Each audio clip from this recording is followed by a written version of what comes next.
ತುಂಬ ಜನ ಕೇಳಿರ್ತಾರೆ, ಎಲ್ಲ ಹೆಲ್ದಿಯಾಗೇ ಇದ್ವಿ, ಆದರೂ ನಮಗೆ ಕ್ಯಾನ್ಸರ್ ಹೆಂಗೆ ಬಂತು ಗೊತ್ತಿಲ್ಲ. ಪ್ರಾಬಬ್ಲಿ ನಿಮ್ಮ ಸೆಡೆಂಟ್ರಿ ಲೈಫ್ ಸ್ಟೈಲ್ ಆಗಿರ್ಬೋದು, ನಿಮ್ಮ ಈಟಿಂಗ್ ಹ್ಯಾಬಿಟ್ಸ್ ಆಗಿರ್ಬೋದು, ಆ್ಯಂಡ್ ಸ್ಲೀಪಿಂಗ್ ಪ್ಯಾಟರ್ನ್ಸ್ ಆಗಿರ್ಬೋದು, ಆ್ಯಂಡ್ ಸ್ಟ್ರೆಸ್ ಲೆವೆಲ್ಸ್ ಆಗಿರ್ಬೋದು. Basically multi factorial no reason. ಅಂದರೆ ಇದಕ್ಕೆ ಇದೇ ನಿರ್ದಿಷ್ಟವಾದ ಕಾರಣ ಅಂತ ಹೇಳಿ ಹುಡುಕ್ಲಿಕ್ಕಾಗಲಿಕ್ಕಿಲ್ಲ. ಡಾಕ್ಟ್ರೆ, ಹಾರ್ಮೋನ್ಸ್ಗೂ ಕ್ಯಾನ್ಸರ್ಗೂ ಕನೆಕ್ಷನ್ ಏನಾರು ಇದೆಯಾ? ಡೆಫಿನೆಟ್ಲಿ. ಇತ್ತೀಚಿನ ದಿನಗಳಲ್ಲಿ ಹೆಚ್ಚು ನೋಡ್ತಾ ಇರುವಂಥ ಬ್ರೆಸ್ಟ್ ಕ್ಯಾನ್ಸರ್ ಇದು ಒಂದು ಹಾರ್ಮೋನ್ ಡಿಪೆಂಡೆಂಟ್ ಕ್ಯಾನ್ಸರ್.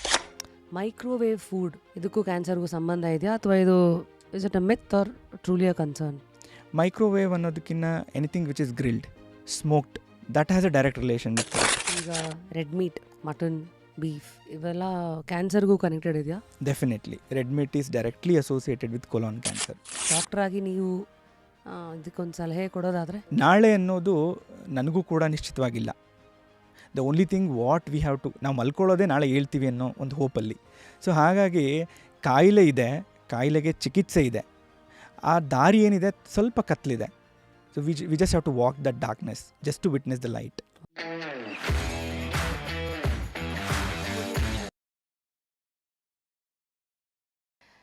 ಆರೋಗ್ಯನ ಆಸ್ಪತ್ರೆಯಲ್ಲಿ ಕಟ್ಟಲ್ಲ, ಹಾಗಿದ್ರೆ ಎಲ್ರಿ ಕಟ್ಟಬೇಕು? ಅಡುಗೆ ಮನೆಗಳಲ್ಲ, ಸ್ಲೀಪ್ ಸೈಕಲ್ಸ್ ಅಲ್ಲ, ಕರೆಕ್ಟಾಗಿರುವಂತಹ ಮೂಮೆಂಟ್ ಅಲ್ಲ, ಅಥವಾ ಹ್ಯಾಬಿಟ್ಸ್ ಅಲ್ಲ ಅಂತ. ಈಗ ನಾನು ಈ ಪ್ರಶ್ನೆ ಕೇಳಿದ ತಕ್ಷಣ ಎಲ್ಲರೂ ನಮ್ಮದೇ ಆದಂಥ ಚೆಕ್ಲಿಸ್ಟನ್ನ ಇಟ್ಕೊಂಡು, ನಾನು ಯಾವುದ್ರಲ್ಲಿ ರೈಟು, ನಾನು ಯಾವುದ್ರಲ್ಲಿ ರಾಂಗು ಅಂತ ಒಂದು ಟಿಕ್ ಮಾರ್ಕ್ ಹಾಕೊಳ್ಳೋಷ್ಟು ಒಂದು ಅರಿವಿದ್ರೆ, we are all conscious beings ಅಂತ ಅರ್ಥ. But are we truly conscious ಅನ್ನೋದು is the next question. Because ನಮ್ಮಲ್ಲಿ ಒಂದು ಮಾತೇ ಇದೆ, ಸಂಕಟ ಬಂದಾಗ ವೆಂಕಟರಮಣ ಅಂತ. Somewhere we always wait for pain to come in some form to take our own health seriously. ಅಂದರೆ ನಮ್ಮದೇ ಆರೋಗ್ಯನ ನಾವು ಅಲ್ಲಿವರೆಗೂ ಇಗ್ನೋರ್ ಮಾಡಿರ್ತೀವಿ, ಅದ್ರ ಮೇಲೆ ಸ್ವಲ್ಪ ಗಮನ ಹರಿಸೋಕ್ಕೆ ಯಾವುದಾದ್ರೂ ಒಂದಷ್ಟು ಆಕ್ಸಿಡೆಂಟ್ಸ್ಗಳು ಬೇಕಾ ಅನ್ನೋದು ಮುಂದಿನ ಪ್ರಶ್ನೆ. ಸೊ ಇಷ್ಟೆಲ್ಲ ಪ್ರಶ್ನೆಗಳನ್ನು ಹಾಕ್ತಾ ಇರೋ ಒಂದು ಈ ವೇದಿಕೆ ಅಂತಂದರೆ ಅದಕ್ಕೆ ಕಾರಣನೇ this is just Curious Kannada, a ವೇದಿಕೆ where curiosity meets experts, and ಅದರ ಮೂಲಕ ಅಲ್ಲಿ ಬರುವಂಥ ತಿರುಳು ಆ್ಯಕ್ಟ್ಸ್ ಆ್ಯಸ್ ರಾಮಬಾಣ for all of us to lead a healthy life.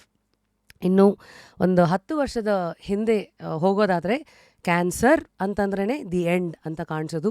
But today entering the world of cancer only through our awareness, of course not in real life for sure, ಯಾರಿಗೂ ಬರೋದು ಬೇಡ. But ಆದ್ರೂ ಬಂದಾಗ how to handle tough days, how to handle a subject like that, all of this, of course, who better than the doctor himself, ಶಂಕದಿಂದ ಬಂದ್ರೇ ತೀರ್ಥ.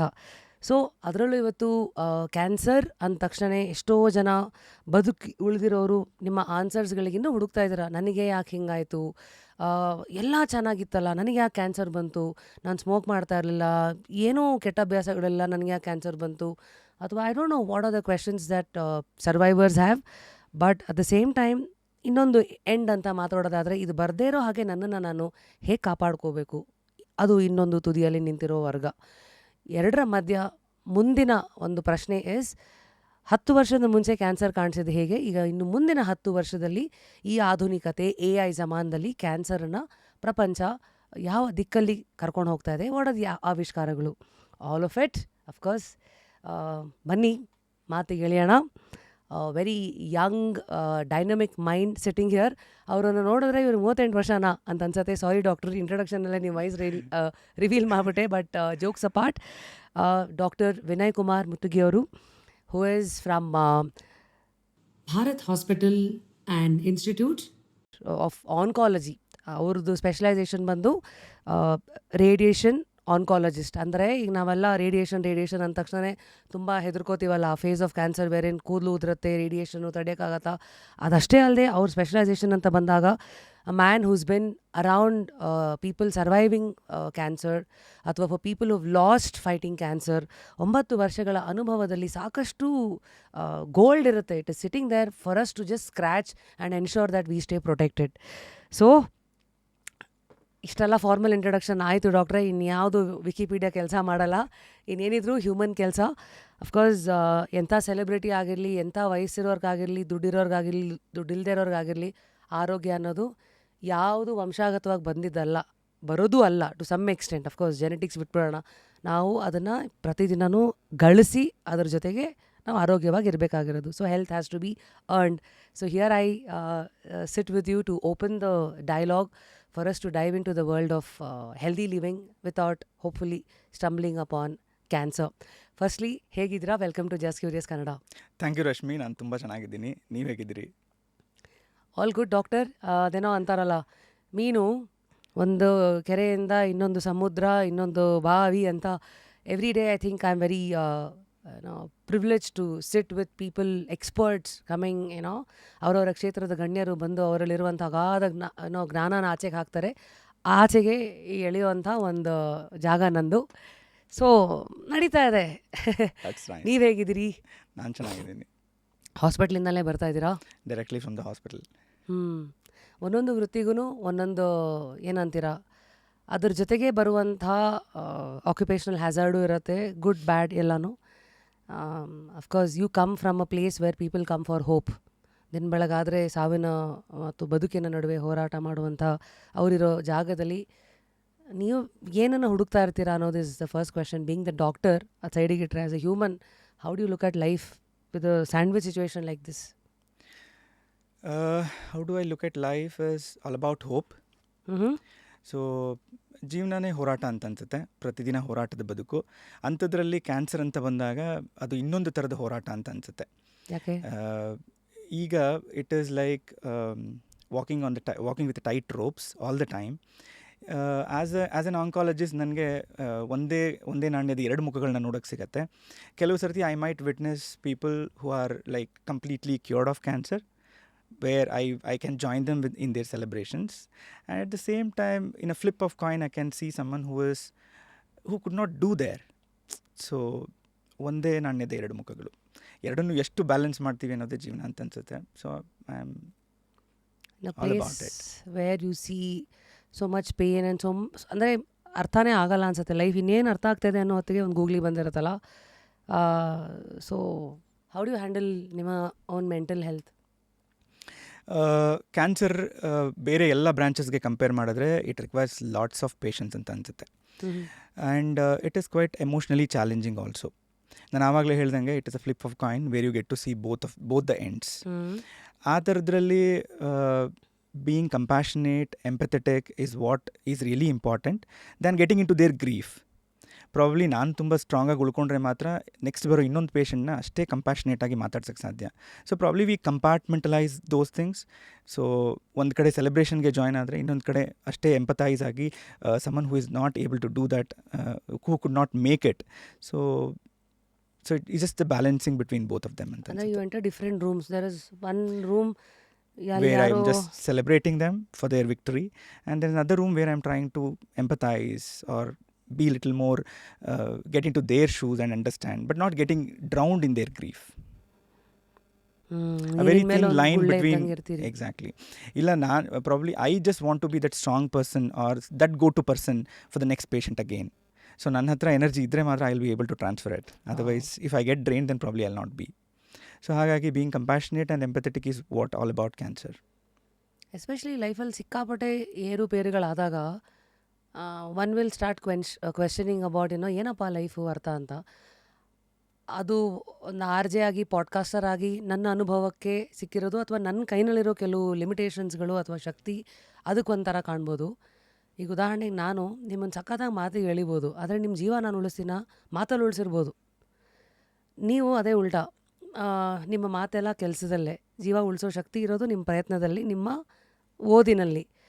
But especially doctors ಅಂದರೆ ನಮ್ಮ ದೇಶದಲ್ಲಿ ಇವತ್ತಿಗೂ ವೈದ್ಯೋ ನಾರಾಯಣೋ ಹರಿಹಿ ಅಂತ ದೇವರಿಗೆ ಹೋಲಿಸ್ತಾರೆ. ಯಾಕಂದರೆ ಜೀವನ ಉಳಿಸೋ ಶಕ್ತಿ ನಿಮ್ಮೊಬ್ಬರಿಗೆ ಮಾತ್ರ ಇರೋದು. I mean in what terms I made. So ಆ ಥರ ಇರೋರು ಕೆಲವು ಸತಿ ನೀವು ಮಿರಕಲ್ಸ್ ನೋಡಿದ್ದೀರಾ, ಪ್ರಯತ್ನಗಳನ್ನು ಮೀರಿದ್ದು ಸಾವುಗಳನ್ನು ನೋಡಿರ್ತೀರಲ್ಲ. ಈ ಥರ ಬ್ಯಾಕ್ಗ್ರೌಂಡಿಗೆ ಬಂದಾಗ what you think life is? Life is, it's a challenge, it's a hope of tomorrow, and it's a battle to be there ಅಂತ ಅನ್ಸುತ್ತೆ. So that you just witness victory ಅಥವಾ ಸೋಲು ಗೆಲುವು ಎರಡೂ ಇದ್ದಿದ್ದೇ ಜೀವನ ಅಂತ ಅನಿಸುತ್ತೆ.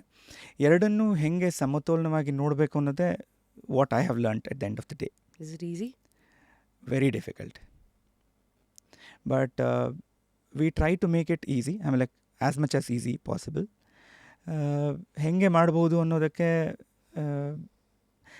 ಪ್ರತಿ ಸಾರ್ತಿ ಒಂದು ಪೇಷಂಟ್ ಕ್ಯೂರ್ ಆದಾಗ ನಮ್ಗೆ ಅವರಲ್ಲಿ ಕಾಣೋ ಹೋಪ್ ಆಗಿರ್ಬೋದು, ಅಥವಾ ಆ ಬ್ಯಾಟಲಲ್ಲಿರುವಂತಹ ಪೇಷಂಟ್ಸ್ಗಳು ಅವ್ರ ಫೈಟ್ ಆಗಿರ್ಬೋದು, ಅಥವಾ ಈಗ if you want to give me an example, when I started my career way back, ಆಮೇಲೆ ನನ್ನ very first patient was a child, 8 year old child diagnose with brain tumour. And ದೇವರು ಆ ಮಗುವಿಂದ ಏನೆಲ್ಲ ಕಿತ್ಕೊಳ್ಳೋಕೆ ಸಾಧ್ಯನೋ ಎಲ್ಲದನ್ನೂ ಕಿತ್ಕೊಂಡ್ಬಿಟ್ಟಿದ್ದ. He was not able to walk, he was not able to talk, he was completely bed ridden.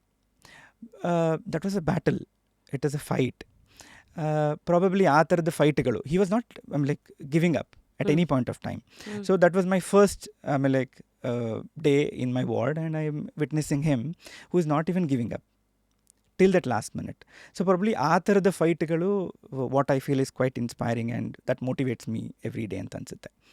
At the same time, at the other end I could see his mother sitting next to his bed with that one hope where he could get up.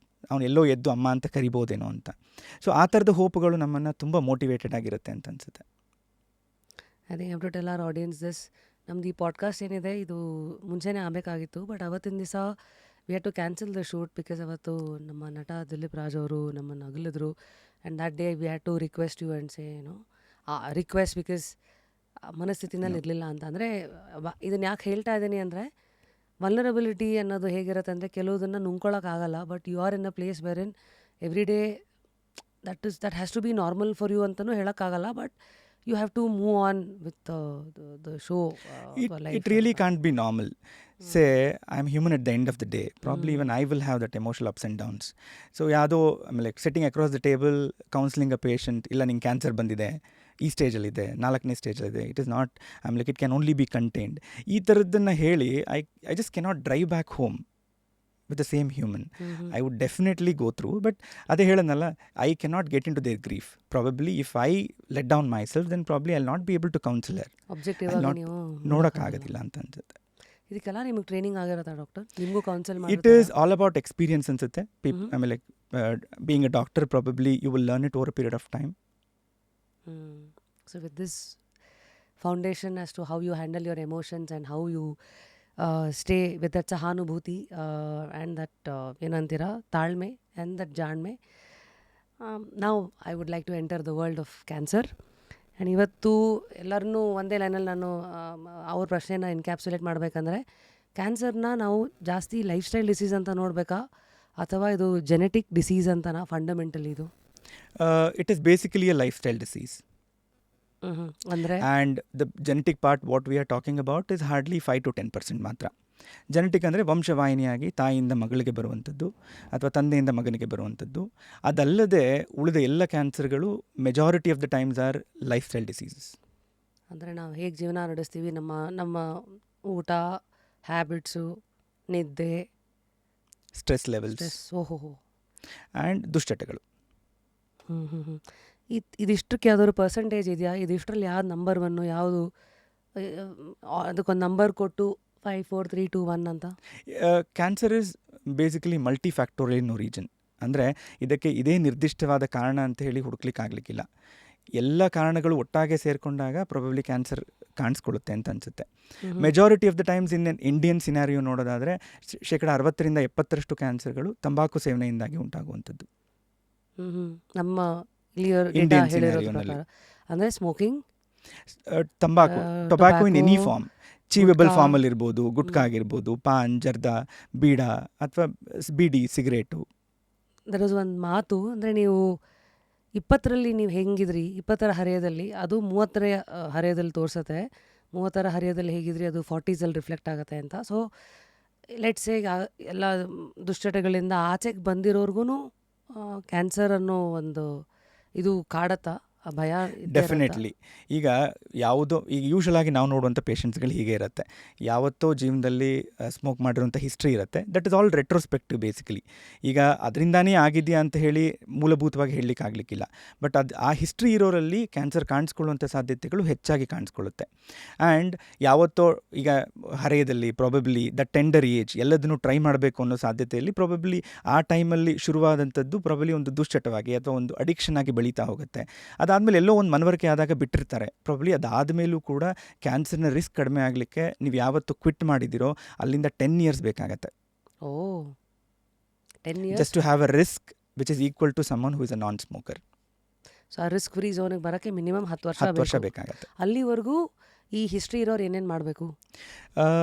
It depends again ಯಾವ ಥರದ smoking ಮಾಡ್ತಾ ಇದ್ರು ಅನ್ನೋದ್ರ ಮೇಲೆ, ಅಥವಾ ಯಾವ ಥರದ ತಂಬಾಕನ್ನು ಅವರು ಸೇವನೆ ಮಾಡ್ತಾ ಇದ್ರು ಅನ್ನೋದ್ರ ಮೇಲೆ. If it is beedi, cigarette ಅಥವಾ ಈ ಆಮೇಲೆ ಈ ಗಾಳಿ ಅಥವಾ ಸಿಗರೇಟ್ನ ಸೇವನೆ ಮಾಡ್ತಾ ಇದ್ದರಾಗಿದ್ದರೆ ಅಂಥವರಲ್ಲಿ ಹೆಚ್ಚಾಗಿ ನಾವು ಶ್ವಾಸಕೋಶದ ಕ್ಯಾನ್ಸರ್ಗಳನ್ನು ನೋಡ್ತೀವಿ.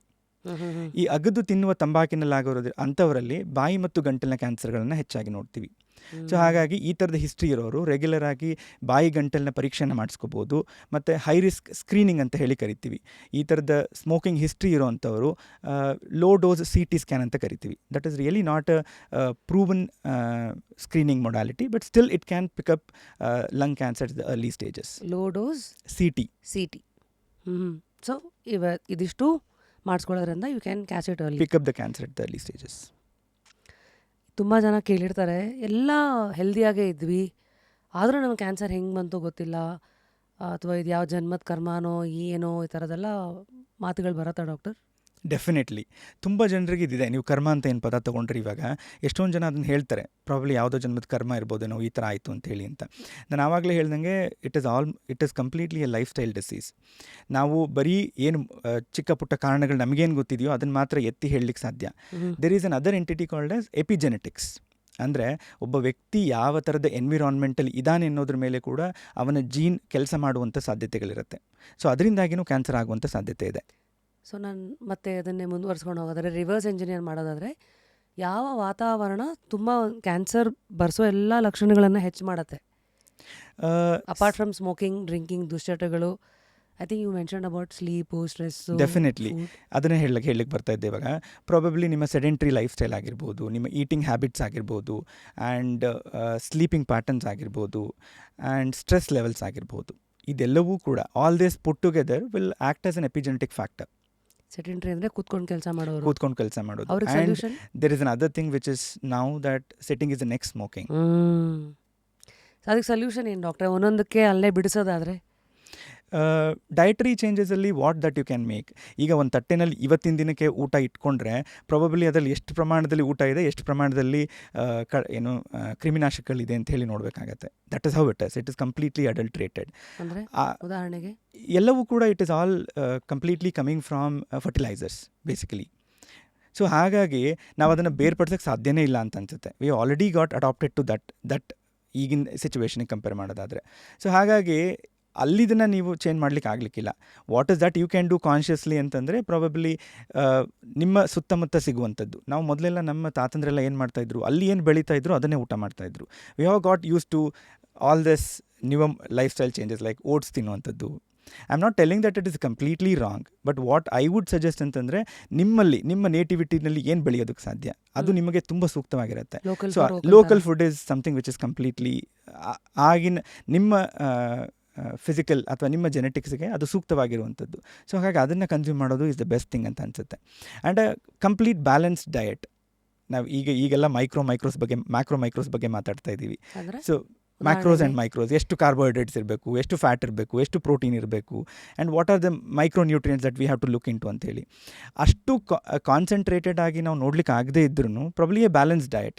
ಪ್ರತಿ ಸರ್ತಿ ಊಟ ಮಾಡುವಾಗ ನಿಮ್ಮ ತಟ್ಟೆನಲ್ಲಿ ಎಷ್ಟು ಕಾರ್ಬೋಹೈಡ್ರೇಟ್ ಇರಬೇಕು, ಎಷ್ಟು ಫ್ಯಾಟ್ ಇರಬೇಕು, ಎಷ್ಟು ಫೈಬರ್ ಇರಬೇಕು ಅನ್ನೋದು ಅಷ್ಟು ಬ್ಯಾಲೆನ್ಸ್ ಮಾಡಿ ಊಟ ಮಾಡಿದ್ರೆ ಸಾಕು ಅಂತ ಅನ್ಸುತ್ತೆ. ನಾರಿನಾಂಶ ಅದು ಹಣ್ಣು ತರಕಾರಿಯಲ್ಲಿ ಬರೋದು ಫೈಬರು, ಕಾಳು ಮೊಟ್ಟೆ ಮಾಂಸಗಳಿಂದ ಬರೋದು ಪ್ರೋಟೀನು, ಮತ್ತು ಅನ್ನದಾಂಶ ಕಾರ್ಬೋಹೈಡ್ರೇಟ್. ಸೊ ಡಯಟ್ರಿ ನೀವು ಆವಾಗಲೇ ಒಂದು ಇದು ಹೇಳಿರಿ, ಇವತ್ತೆಲ್ಲ ತುಂಬ ಕಾಂಟ್ರವರ್ಸಿನೂ ಆಗ್ತಾಯಿದೆ. ಅಂದರೆ ಫಸ್ಟ್ ಲೆವೆಲಲ್ಲಿ ನಾವು ಏನು ಆಹಾರ ತಿಂತೀವಿ ಅದು ಬ್ಯಾಲೆನ್ಸ್ಡ್ ಇದಾದರೆ ನಮ್ಮ ಕೈನಲ್ಲಿ ಇಲ್ಲದೆ ಇರೋದು, ಈಗ ನಾವು ತಿನ್ನೋ ಆಹಾರ ಎಲ್ಲಿಂದ ಬರ್ತಾಯಿದೆ, ಯಾವ ನೀರು, ಎಷ್ಟು ಪೆಸ್ಟಿಸೈಡ್ಸ್ ಇದೆ, ಅದು ನಮ್ಮ ದೇಹಕ್ಕೆ ಹೋಗಿ ನಾಳೆ ದಿನ ಯಾವಾಗ ಅದು ಸೈಲೆಂಟಾಗಿ ಹಿಂಬಾಲಿಸ್ಕೊಂಡು ಒಂದಿನ ಆಚೆ ಕ್ಯಾನ್ಸರೋ ಇನ್ನೇನೋ ಯಾವುದೇ ಥರದ ರೋಗಗಳು ಬರ್ಬೋದು.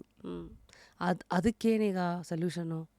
ಅದಕ್ಕೆ solution is getting in to the root cause again. Probably ಈಗ ಆಲ್ರೆಡಿ ನೀವು ನೋಡೋ ಹಾಗೆ ಈಗ ಒಂದು ಲಾಸ್ಟ್ 5 ಇಯರ್ಸಲ್ಲಿ ಆರ್ಗ್ಯಾನಿಕ್ ಫಾರ್ಮಿಂಗ್ ಬಗ್ಗೆ ತುಂಬಾ ಅವೇರ್ನೆಸ್ ಕ್ರಿಯೇಟ್ ಆಗ್ತಾ ಇದೆ. Going forward probably people mite start adapting ಅಂತ ಅನಿಸುತ್ತೆ. That is the only solution for it ಅಂತ ಅನಿಸುತ್ತೆ. ಒಂದು ಸದ್ಯಕ್ಕೆ ಆರ್ಗ್ಯಾನಿಕ್ ಪ್ರಾಡಕ್ಟ್ಸನ್ನು ಕೊಂಡ್ಕೊಳ್ಳೋದು, ಎರಡನೇದು ನಾವೇ ಬೆಳೆಯೋದು. This is again controversial. I would definitely not watch for buying anything which is organic. ನನಗೆ ಗೊತ್ತಿಲ್ಲ ಪ್ರಾಬ್ಲಿ ಅದು ಎಲ್ಲಿಂದ ಬರ್ತಾ ಇದೆ, ಕಂಪ್ಲೀಟ್ಲಿ ಆರ್ಗ್ಯಾನಿಕ್ ಆಗಿದೆಯಾ, ಜೆನ್ಯೂನ್ ಆಗಿದೆಯಾ. So we do not know. Again authenticity ಗೊತ್ತಿಲ್ಲ. ಓಹೋ, ಮತ್ತೆ so only thing what you can do is ನನ್ನ ಕೈಯಲ್ಲಿರೋದೇನು ಇವತ್ತಿನ ದಿನಕ್ಕೆ ಅಂತಂದರೆ ನನ್ನ ನೇಟಿವಿಟಿನಲ್ಲಿ ಏನು ಬೆಳೀತಾ ಇದ್ದೀನಿ, ನನ್ನ ದೇಹಕ್ಕೆ ಏನು ಸೂಕ್ತ ಆಗಿದೆ, ಸೊ ಅದ್ರ ಜೊತೆಗೆ ಬ್ಯಾಲೆನ್ಸ್ ಮಾಡಿದ್ರೆ ಸಾಕು ಅಂತ ಅನಿಸುತ್ತೆ. This again is a very important point ನೀವು ಎತ್ತಿಡ್ದಿದ್ದು. ಯಾಕೆಂದರೆ ಇವತ್ತು ಇನ್ಸ್ಟಾ ಡಾಕ್ಟ್ರುಗಳು ಎಷ್ಟಿದ್ದಾರೆ ಅಂದರೆ, ಸಡನ್ನಾಗಿ ಯಾವುದೋ ಕೋಕೋನಟ್ ಆಯಿಲ್ ತಿಂದರೆ ಹಾರ್ಟ್ ಅಟ್ಯಾಕ್ ಆಗಲ್ಲ ಅಂತ ರೀಲ್ ಬರುತ್ತೆ. ಅದಕ್ಕೆ ಇನ್ನೊಂದು ಬರುತ್ತೆ, ಇಲ್ಲ ನೀವು ಕೋಸ್ಟಲ್ ಏರಿಯಾದಲ್ಲಿದ್ದರೆ ಆಯಿತು ಕೋಕೋನಟ್ ಆಯಿಲು, ಇಲ್ಲಾಂದರೆ ನಿಮ್ಮ ತಾತ ಮುತ್ತಾತ ಅಂದ್ರೆಲ್ಲ ಎಲ್ಲಿದ್ದರು, ಆ ಮೂಲ ಭಾಗಕ್ಕೆ ಏನೇನು ಸೂಕ್ತವಾಗಿತ್ತೋ ಅಷ್ಟೇ ನೀವು ಮಾಡಿ ಅಂತ. ಉದಾಹರಣೆಗೆ ನಮಗೆ ಬೆಂಗಳೂರನ್ನೇ ನಮ್ಮದೆಲ್ಲ ಕಡಲೆಕಾಯಿ ಎಣ್ಣೆ. ಸೊ ಈ ಥರ ಬಂದಾಗ ಇವತ್ತು ಜನಕ್ಕೆ ಗೊತ್ತಾಗಿದೆ ಮೊದಲಿಂದ ನಮ್ಮ ಪೂರ್ವಜರು ಏನು ತಿಂದಿದ್ದಾರೋ ನಾವು ತಿನ್ನಬೇಕಂತ. ಅದಕ್ಕೆ ಕಾರಣ ಏನು?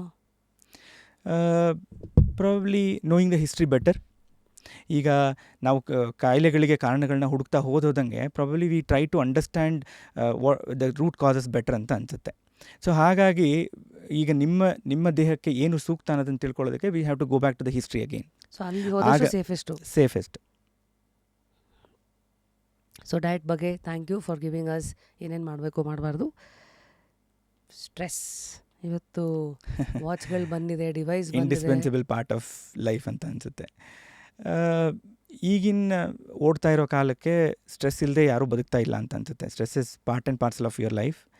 ಆ್ಯಂಡ್ ಎಲ್ಲೋ ಒಂದು ಕಡೆ ಅದು ಸ್ಲೋ ಪಾಯ್ಸನ್ ಆಗಿ ಕೆಲಸ ಮಾಡ್ತಾ ಇದೆ. ಸೊ ಹಾಗಾಗಿ ಸ್ಟ್ರೆಸ್ಸನ್ನ ಎಷ್ಟು ಕಡಿಮೆ ಮಾಡ್ಕೋತೀವೋ ಅಷ್ಟು ಒಳ್ಳೆಯದಾಗತ್ತೆ. ಇದು ಡೈರೆಕ್ಟ್ಲಿ ನೇರ ಕ್ಯಾನ್ಸರ್ಗೆ ಕಾರಣೀಭೂತ ಆಗಿರಲಿಕ್ಕಿಲ್ಲ, ಬಟ್ ಈ stress induced so many other factors. So stress ಇದೆ, probably you get addicted to cigarette. Stress ಇದೆ, you get addicted to coffee, caffeine. Stress ಇದೆ, your sleep is disturbed. Stress ಇದೆ, your eating patterns are disturbed. So ಹಾಗಾಗಿ ಎಲ್ಲೋ indirectly it is one of the other way it is link to as a causative agent for cancer. So is caffeine a causative agent for cancer? It is directly not associated with cancer. ತುಂಬ ಹೆಚ್ಚಿನ ಪ್ರಮಾಣದಲ್ಲಿ caffeine ತೊಗೊಳೋದ್ರಿಂದ ಕೆಲವೊಬ್ಬರಲ್ಲಿ acid reflex ಆಗ್ಬೋದು. So ಈ acid reflex ಆಗೋದ್ರಿಂದ ಅಂಥವರಲ್ಲಿ ಕೆಳಗಿನ ಅನ್ನನಾಳದಲ್ಲಿ ಕ್ಯಾನ್ಸರ್ಗಳಾಗುವಂಥ ಸಾಧ್ಯತೆಗಳಿದೆ. That is on a long run. ನಾನು ಯಾಕೆ ಹೇಳಿದೆ ಅಂದರೆ, ನಾನು ದಿನಕ್ಕೆ ಒಂದು ಅರ್ಧ ಲೀಟ್ರ್ ಕಾಫಿ ಕುಡಿತೀನಿ. ಸೊ ಸಡನ್ನಾಗಿ ಕಿವಿ ನೆಟ್ಗಾಯಿತು. ಐ ಆಮ್ ಶೋರ್ ನಂತರ ತುಂಬ ಜನ ಇರ್ಬೋದು. ಡೆಫಿನೆಟ್ಲಿ. ನಾನು ಅದೇ ಹೇಳಿದ್ನಲ್ಲ, it is all stress induce ಅನ್ಸುತ್ತೆ. ನಮಗೆಲ್ಲೋ ಗೊತ್ತಾಗ್ತಿಲ್ಲ, ಕಾನ್ಷಿಯಸ್ಲಿ ನಾವು ಅದನ್ನು ಸಪ್ರೇಟ್ ಮಾಡಿ ನೋಡೋಕ್ಕಾಗ್ತಾಯಿಲ್ಲ. We might feel that okay ನಾನು ಕಾಫಿ ಕುಡಿತಾ ಇದ್ದೀನಿ, ಐ ಆಮ್ ಫೀಲಿಂಗ್ ಗುಡ್ ಅಂತ ಹೇಳಿ, but stress might be the major causative agent for that which is triggering you to have a caffeine. So ನಾವು ಈಗ ಸ್ಟ್ರೆಸ್ ಫ್ರೀ ಲೈಫ್ ಅಂತ ಸಾಧ್ಯ ಇಲ್ಲ ಬಹುಶಃ. Understanding stress and leading life ಆ ಥರ ನೋಡೋದಾದರೆ, ಸ್ಟ್ರೆಸ್ಸನ್ನು ಕಂಟ್ರೋಲಲ್ಲಿ ಇಟ್ಕೊಳ್ಳೋಕ್ಕೆ ನನ್ನ 5 ಯಾವ ಅಭ್ಯಾಸಗಳು ನನ್ನನ್ನು ಸ್ವಲ್ಪ ದಾರಿಗೆ ತರ್ಬೋದು. ಈಗ ನಾನು ಯಾವುದನ್ನೇ ಹೇಳಿಬಿಟ್ರು ಎಲ್ಲರೂ ಅದನ್ನು ಪ್ರಾಕ್ಟೀಸ್ ಮಾಡಲಿಕ್ಕೆ ಆಗಲಿಕ್ಕಿಲ್ಲ. So you figure out what suits you best. ನಾನು ಹೇಳ್ತೀನಿ ಪ್ರಾಬ್ಲಿ ನನಗೆ working out is the best solution. So ಇನ್ನು ಕೆಲವೊಬ್ಬರಿಗೆ ಓದೋದಿರ್ಬೋದು, ಇನ್ನು ಕೆಲವೊಬ್ಬರಿಗೆ ವಾಕಿಂಗ್ ಇರ್ಬೋದು. ನಿಮ್ಮ ಡೈಲಿ ರೊಟೀನಲ್ಲಿ ನೀವು ಯಾವುದನ್ನು ಈ ಥರದ ಸಣ್ಣ ಪುಟ್ಟ ಚೇಂಜಸ್ಗಳನ್ನ ಮಾಡಿಕೊಂಡು ಸ್ಟ್ರೆಸ್ಸನ್ನು ಕಡಿಮೆ ಮಾಡ್ಕೋಬಹುದು ಅನ್ನೋದನ್ನು ತಿಳ್ಕೊಬೇಕಾಗುತ್ತೆ.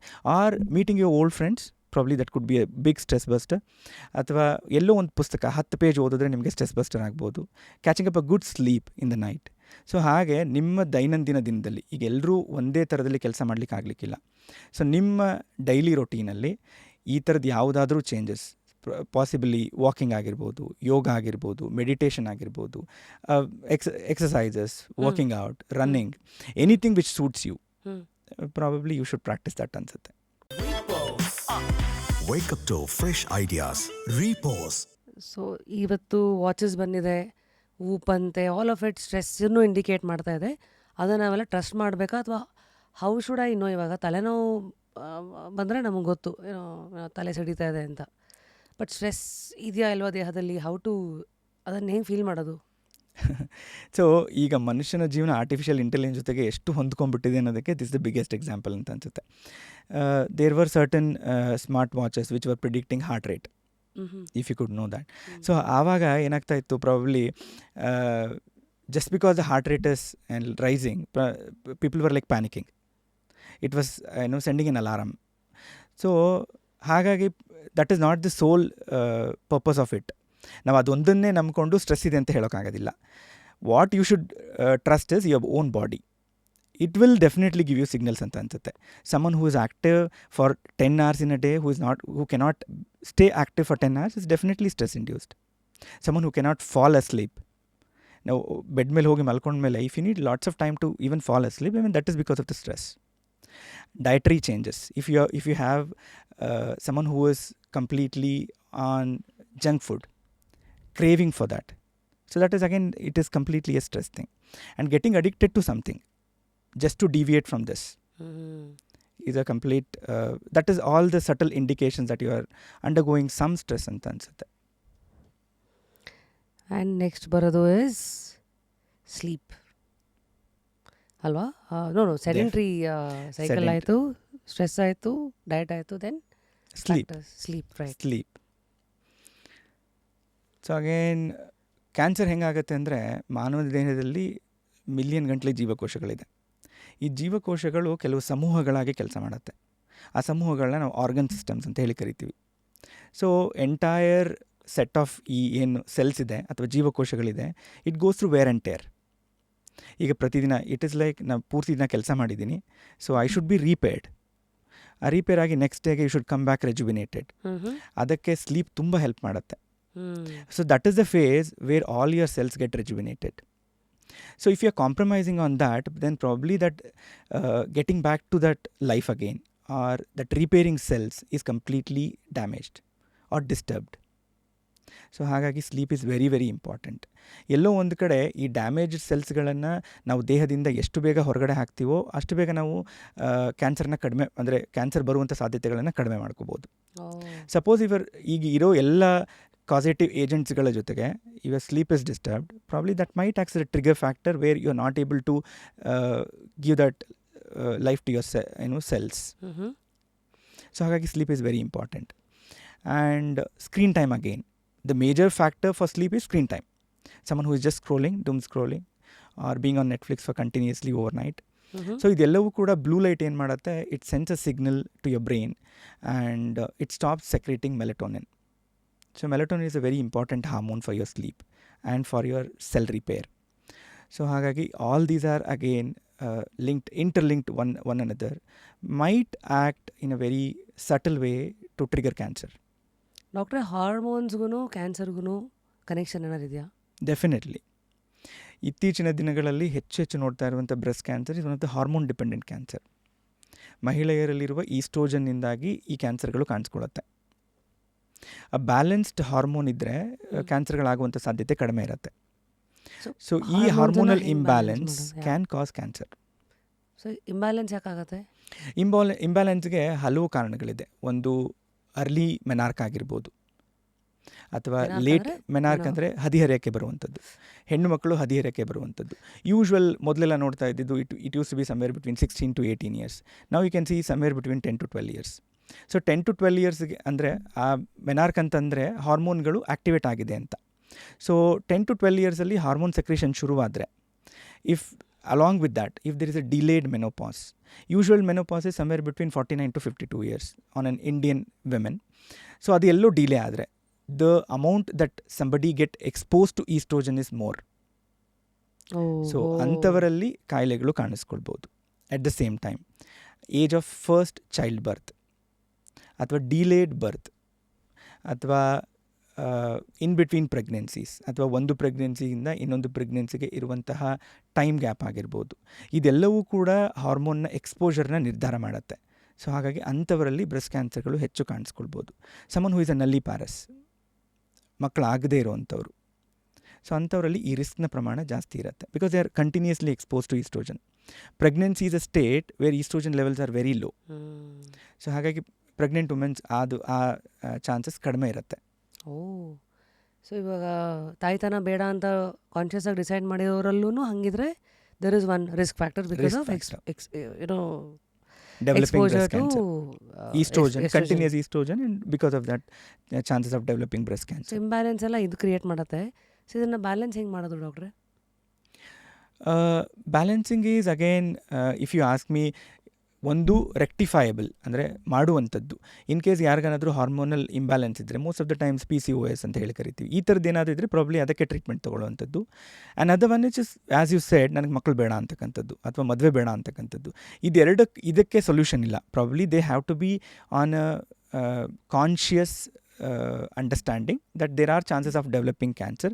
ಸೊ ಹಾಗಾಗಿ ಅಂಥವ್ರು ಸ್ಕ್ರೀನಿಂಗ್ಗಳನ್ನ ಮಾಡ್ಕೋಬೋದು. ಸೊ ಅರ್ಲಿ ಸ್ಕ್ರೀನಿಂಗ್ ಮಾಡ್ಕೊಳ್ಳೋದ್ರಿಂದ ಪ್ರಾಬ್ಲಿ ಆ ಥರದ ಚಾನ್ಸಸ್ ಏನಾದರೂ ಇದ್ದರೆ it can be picked up at the early stages which can be cured completely. ನಾವು ಸ್ಕ್ರೀನಿಂಗ್ ಅಂತ ಬಂದರೆ ಮ್ಯಾಮೋಗ್ರಫಿ ಇದೆ ಅಥವಾ ಜಸ್ಟ್ ಸೆಲ್ಫ್ ಎಕ್ಸಾಮಿನೇಷನ್ ಎಲ್ಲ ಇದೆ. ಇದರಲ್ಲಿ ಇವತ್ತು ಲೇಟೆಸ್ಟ್ ಆಗಿ ಏನಾದ್ರು ಹೊಸ ಸ್ಕ್ರೀನಿಂಗ್ ಥರದೆಲ್ಲ ಬಂದಿದೆಯಾ? ಸ್ಕ್ರೀನಿಂಗಲ್ಲಿ the gold standard is mammogram, X-ray mammogram ಅಂತ ಕರಿತೀವಿ. ಯೂಶ್ವಲ್ ಗೈಡ್ಲೈನ್ಸ್ ಏನು ಹೇಳುತ್ತೆ ಅಂದರೆ 40 ವರ್ಷ ಮೇಲ್ಪಟ್ಟಂತಹ ಮಹಿಳೆಯರು ನಿಯಮಿತವಾಗಿ ಪ್ರತಿ ವರ್ಷ ಎಕ್ಸ್ರೇ ಮ್ಯಾಮೋಗ್ರಾಮ್ ಮಾಡೋದ್ರಿಂದ ಈ ಕ್ಯಾನ್ಸರ್ಗಳನ್ನು ಮೊದಲ ಹಂತಗಳಲ್ಲಿ ಪತ್ತೆ ಮಾಡ್ಬೋದು. That is the gold standard. ಕೆಲವು ಸನ್ನಿವೇಶಗಳಲ್ಲಿ ಹೈ ರಿಸ್ಕ್ ಸ್ಕ್ರೀನಿಂಗ್ ಅಂತ ಹೇಳಿ ಕರಿತೀವಿ. ಅಂದರೆ ತಾಯಿಯಲ್ಲಿ ಕ್ಯಾನ್ಸರ್ ಇದೆ, ಸೊ ಹಾಗಾಗಿ ಮಗಳಿಗೆ ಬರುವಂಥ ಸಾಧ್ಯತೆಗಳಿದೆ. ಸೊ ಅಂಥವ್ರು ಏನು ಮಾಡ್ಬೋದು, ಈ ಕಟ್ ಆಫ್ 40 ಅಂತ ಏನು ಕರಿತೀವಿ ಅದನ್ನು they can start at the early life, like 35 years of their life. So 35 ವರ್ಷಕ್ಕೇ ಅವರು ಸ್ಕ್ರೀನಿಂಗ್ಗಳನ್ನ ಮಾಡ್ಕೋಬೋದು. ಆ ಟೈಮಲ್ಲಿ ಏನು ಮಾಡ್ತೀವಿ, ಅಲ್ಟ್ರಾಸೌಂಡ್ ಸೋನೋ ಮ್ಯಾಮೋಗ್ರಾಮ್ ಅಂತ ಕರಿತೀವಿ ಅಥವಾ MR ಮ್ಯಾಮೋಗ್ರಾಮ್ ಅಂತ ಕರಿತೀವಿ. Those can be used at that phases of life. And other than that, ಈಗ ಆರ್ಟಿಫಿಷಿಯಲ್ ಇಂಟೆಲಿಜೆನ್ಸ್ನ ಬಳಸ್ಕೊಂಡು there are many tools which are coming up into the market, but the gold standard remains X-ray mammogram. So gold standard ಅದು better ಅಂತೀರಾ? Better. ಎಲ್ಲ radiation cameras ಬಂದಿದೆ.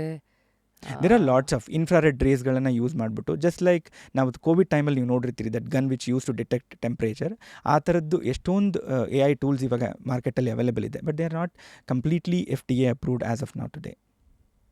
Plastics and chemicals, ಇದು we see lot of videos, microplastics ಎಲ್ಲ ಇಂದ ಈಗ heart ಅಟ್ಯಾಕ್ಸ್ಗಳಾಗೋ chances ಹೆಚ್ಚಿರುತ್ತೆ ಅಂತ.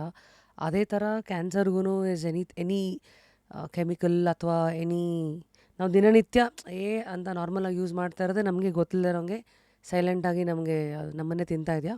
Definitely. ನಾವೆಲ್ಲ ಚಿಕ್ಕವರಿದ್ದಾಗ ಓದ್ತಾ ಇದ್ದೇನು ಅಂತಂದರೆ, ಈ ಸೈನ್ಸ್ ಅನ್ನೋದು ಡ್ಯುಯಲ್-ಎಡ್ಜ್ ಸ್ವರ್ಡ್ ಥರ. ನಮ್ಮ ಲೈಫ್ನ ಎಷ್ಟು ಈಸಿ ಮಾಡುತ್ತೋ ಅಷ್ಟೇ ಕಾಂಪ್ಲಿಕೇಟ್ ಮಾಡುತ್ತೆ ಅನಿಸುತ್ತೆ. ಪ್ಲಾಸ್ಟಿಕ್ ಒಂದು ಫೇಸ್ ಆಫ್ ಟೈಮಲ್ಲಿ it has become parcel of our life ಅಂತ ಅನಿಸುತ್ತೆ. ನಾವು ಪ್ಲಾಸ್ಟಿಕ್ ಕಂಟೈನರಲ್ಲಿ ಊಟ ಮಾಡಿದ್ದೀವಿ, ಪ್ಲಾಸ್ಟಿಕ್ ಬ್ಯಾಗ್ಗಳಲ್ಲಿ you might have seen people carrying coffee, tea just to serve it across. So microplastics ಅನ್ನೋದು ನಮ್ಮ ದೇಹಗಳನ್ನು ಶತಮಾನಗಳಿಂದ ಸೇರ್ಕೊಂಬಂದಿದೆ ಅಂತ ಅನ್ಸುತ್ತೆ. ಆ್ಯಂಡ್ ಇದೇನು ಮಾಡುತ್ತೆ, ದೇಹದಲ್ಲಿ ಸಣ್ಣ ಪ್ರಮಾಣದ ಇನ್ಫ್ಲಮೇಷನ್ನ ಉಂಟು ಮಾಡುತ್ತೆ. A chronic inflammation can cause cancer. So ನಾನು ಆವಾಗಲೇ ಹೇಳ್ದಂಗೆ all these come under epigenetics. ಇದು ನಾವು ಇರುವಂಥ ಎನ್ವಿರಾನ್ಮೆಂಟ್. ಸೊ ಹಂಗೆ ನೋಡೋಕೋದ್ರೆ ಆದಷ್ಟು ನಾನು ಪ್ಲಾಸ್ಟಿಕ್ಕಿಂದ ದೂರ ಅವಾಯ್ಡ್ ಇರಬೇಕು. ಮಾಡೋದು ಕಂಪ್ಲೀಟ್ಲಿ. ಮತ್ತು ಹಳೆ ಕಾಲದ ಥರ ಸ್ಟೀಲ್ ಲೋಟ, ತಟ್ಟೆ, ಸ್ಟೀಲ್ ಡಬ್ಬಿ ಅಥವಾ ಮಣ್ಣಿಂದು ಡೆಫಿನೆಟ್ಲಿ ಈ ಥರ ಏನೂ ಕ್ಯಾನ್ಸರ್ ಸೇಫ್ ಅಂತ ಯಾವುದೂ ಇಲ್ವೇ ಇಲ್ವಾ? Like Tupperware, I am just randomly giving you names. But ಅದೇ ಹೇಳಿದ ಹಾಗೆ anything out of this plastic ನೀವು ಏನಾದರೂ ಬಳಸ್ಕೊಳ್ಳಿ. whatever it is, whatever suits you, whatever it is comfortable with you. So doctor, I think ಯಾವುದೇ ರೋಗದಲ್ಲೂ first ಜನ ಮಾತಾಡೋದೇ immunity ಬಗ್ಗೆ, ರೋಗ ನಿರೋಧಕ ಶಕ್ತಿ ಅಂತ. ಎಸ್ಪೆಷಲಿ ಇವತ್ತು ಆ್ಯಸ್ ಆನ್ 2026 ರೋಗ ನಿರೋಧಕ ಶಕ್ತಿನ ಹೆಚ್ಚು ಮಾಡ್ಕೊಳ್ಳೋದಕ್ಕೆ ಪ್ಲಸ್ ಕ್ಯಾನ್ಸರಿಂದ ನಾವು ಬಚಾವ್ ಮಾಡ್ಕೊಳ್ಳೋಕ್ಕೆ ಆರ್ ಎನಿ ಶಾರ್ಟ್ಕಟ್ಸ್? ನೋ, ಹೆಲ್ತಿಗೆ ಯಾವುದೇ ಥರದ ಶಾರ್ಟ್ಕಟ್ಸ್ ಇಲ್ಲ. ಸೊ ನಾನು ಆವಾಗಲೇ ಹೇಳ್ದಂಗೆ ಇಮ್ಯುನಿಟಿ ಕೂಡ ಹೇಗೆ ಅಂತಂದರೆ ಈ ಲೈಫ್ ಸ್ಟೈಲಿಂದ ಆಗಿರ್ಬೋದು, ಸ್ಲೀಪ್ ಆಗಿರ್ಬೋದು, ಸ್ಟ್ರೆಸ್ ಆಗಿರ್ಬೋದು, ಇದೆಲ್ಲದ್ರ ಮೇಲೆ ಬೇಸ್ಡ್ ಔಟ್ ಆಗಿರುತ್ತೆ. So if you are living a healthy life ಅಂದರೆ you are routinely catching up 8 hours of sleep, having a 3 good meals in a day which is completely balanced, and walking around probably ಈಗಿನ 10,000 ಸ್ಟೆಪ್ಸೇ count ಮಾಡಬೇಕು ಅಂತೆಲ್ಲ. If you are active in day to day life, like simple example ಹೇಳೋದಾದರೆ just taking stairs, not taking the lift. It's a simple change which you can make. Consciously you can make. So ಈ ಥರದ್ದು minor changes ನಾವು ತುಂಬ adapt ಆಗಿಬಿಟ್ಟಿರ್ತೀವಿ. Lift is something which is necessary for me, ಕ್ವಿಕ್ಕಾಗಿ ಆಗಿಬಿಡಬೇಕು ಕೆಲಸ. So ಈ ಥರದ ಶಾರ್ಟ್ಕಟ್ಸ್ಗಳು ಹೆಲ್ತ್ಗೆ ಸೂಕ್ತ ಅಲ್ಲ ಅಂತ ಅನಿಸುತ್ತೆ. So you will have to take the stairs. Since ನಾವು ಲೈಫ್ ಸ್ಟೈಲ್ ಬಗ್ಗೆ ಮಾತಾಡ್ತಾ ಇರೋದ್ರಿಂದ ನನ್ನ ಹತ್ರ ಒಂದಷ್ಟು ವಿಚಾರಗಳಿದೆ. ನಮ್ಮ ಜೀವನದ ಮಧ್ಯ ತಟ್ಟೆನಲ್ಲಿ ಕಾಣಿಸೋವಂಥದ್ದು, ನಾಲಿಗೆಗೆ ಬೇಕಾಗಿರುವಂಥದ್ದು, ಇದು ಡೇಂಜರಾ ಅಥವಾ ಏನು ಹೇಳಿ? ನಾಲಿಗೆಗೆ ರುಚಿಯಾಗಿರುವಂಥದ್ದು ದೇಹಕ್ಕೆ ರುಚಿಯಾಗಿರೋದಿಲ್ಲ ಆಲ್ವೇಸ್. ಆಲ್ವೇಸ್. ಸೊ ಅದು ಚೇಂಜ್ ಮಾಡಬೇಕು, ಏನೋ minute on your lips for ever on your hips. ಇದು ಇವತ್ತು anything that's good on your tongue is always bad for your body ಅಂತೀರಾ? ಮತ್ತೇನು ಡಾಕ್ಟ್ರೆ, ನಾನು ಇಷ್ಟು ಉದ್ದಲ್ಲಿ ಇಷ್ಟು ಇಟ್ಕೊಂಡಿದ್ದೆ, ನೀವು ಒಂದೇ ಲೈನಲ್ಲಿ ಎಲ್ಲ ಹೊಡೆದಾಕ್ಬಿಟ್ರಿ. But still I try. Definitely. Firstly ಈಗ ಶುಗರ್ ಹೇಳ್ತಾರೆ, ಐ ಸಾ ವೆರಿ ಇಂಟ್ರೆಸ್ಟಿಂಗ್ ಇದು. Too much sugar in your brain is dementia, too much sugar in your blood is diabetes, ಈ ಥರದ್ದು ಒಂದು ಲಿಸ್ಟ್ ಇತ್ತಲ್ಲ. So firstly, too much sugar, is it link to cancer growth? Is sugar link to cancer growth? No, not directly. But ಒಂದ್ಸರಿ cancer ಶುರುವಾದರೆ ಏನಾಗುತ್ತೆ, this rapidly growing cells ಏನಿರುತ್ತೆ, cancer is something which is uncontrolled growth. ಈ ಜೀವಕೋಶಗಳು ಒಂದು ನಿರ್ದಿಷ್ಟವಾಗಿ 24 ಗಂಟೆಗೆ ಒಂದಿರೋದು 2 ಆಗಬೇಕು ಅಂತಿದ್ರೆ, ಈ ಕ್ಯಾನ್ಸರ್ಗಳಲ್ಲಿ 6 ಗಂಟೆನಲ್ಲೇ 2 ಆಗಿಬಿಡ್ಬೋದು. ಸೊ ಹಾಗಾಗಿ ಡಬ್ಲಿಂಗ್ ಟೈಮ್ ಜಾಸ್ತಿ ಇರುತ್ತೆ. ಸೊ ಈ ರೀತಿ ಡಬಲ್ ಆಗುವಂತಹ ಕ್ಯಾನ್ಸರ್ಗಳಲ್ಲಿ sugar is the main fuel for them to double. But sugar ಕನ್ಸಂಪ್ಷನಿಂದನೇ ಡೈರೆಕ್ಟಾಗಿ ಕ್ಯಾನ್ಸರ್ ಆಗತ್ತಾ? ಇಲ್ಲ. But it is indirectly linked again. So processed ಶುಗರಿಂದಾಗಿ ಒಬೆಸಿಟಿ ಆಗ್ಬೋದು, ಹಾರ್ಮೋನಲ್ ವೇರಿಯೇಷನ್ಸ್ ಆಗ್ಬೋದು, ಸಟಲ್ ಇನ್ಫ್ಲಮೇಷನ್ಸ್ ಆಗ್ಬೋದು, ನೀವು ಆವಾಗಲೇ ಹೇಳ್ತಾ ಇದ್ರಿ ಡಿಮೆನ್ಷಿಯಾ ಆಗ್ಬೋದು, ಅಥವಾ ಹಾರ್ಟ್ ಅಟ್ಯಾಕ್ನ ಚಾನ್ಸಸ್ ಜಾಸ್ತಿ ಆಗ್ಬೋದು ಅಂತ.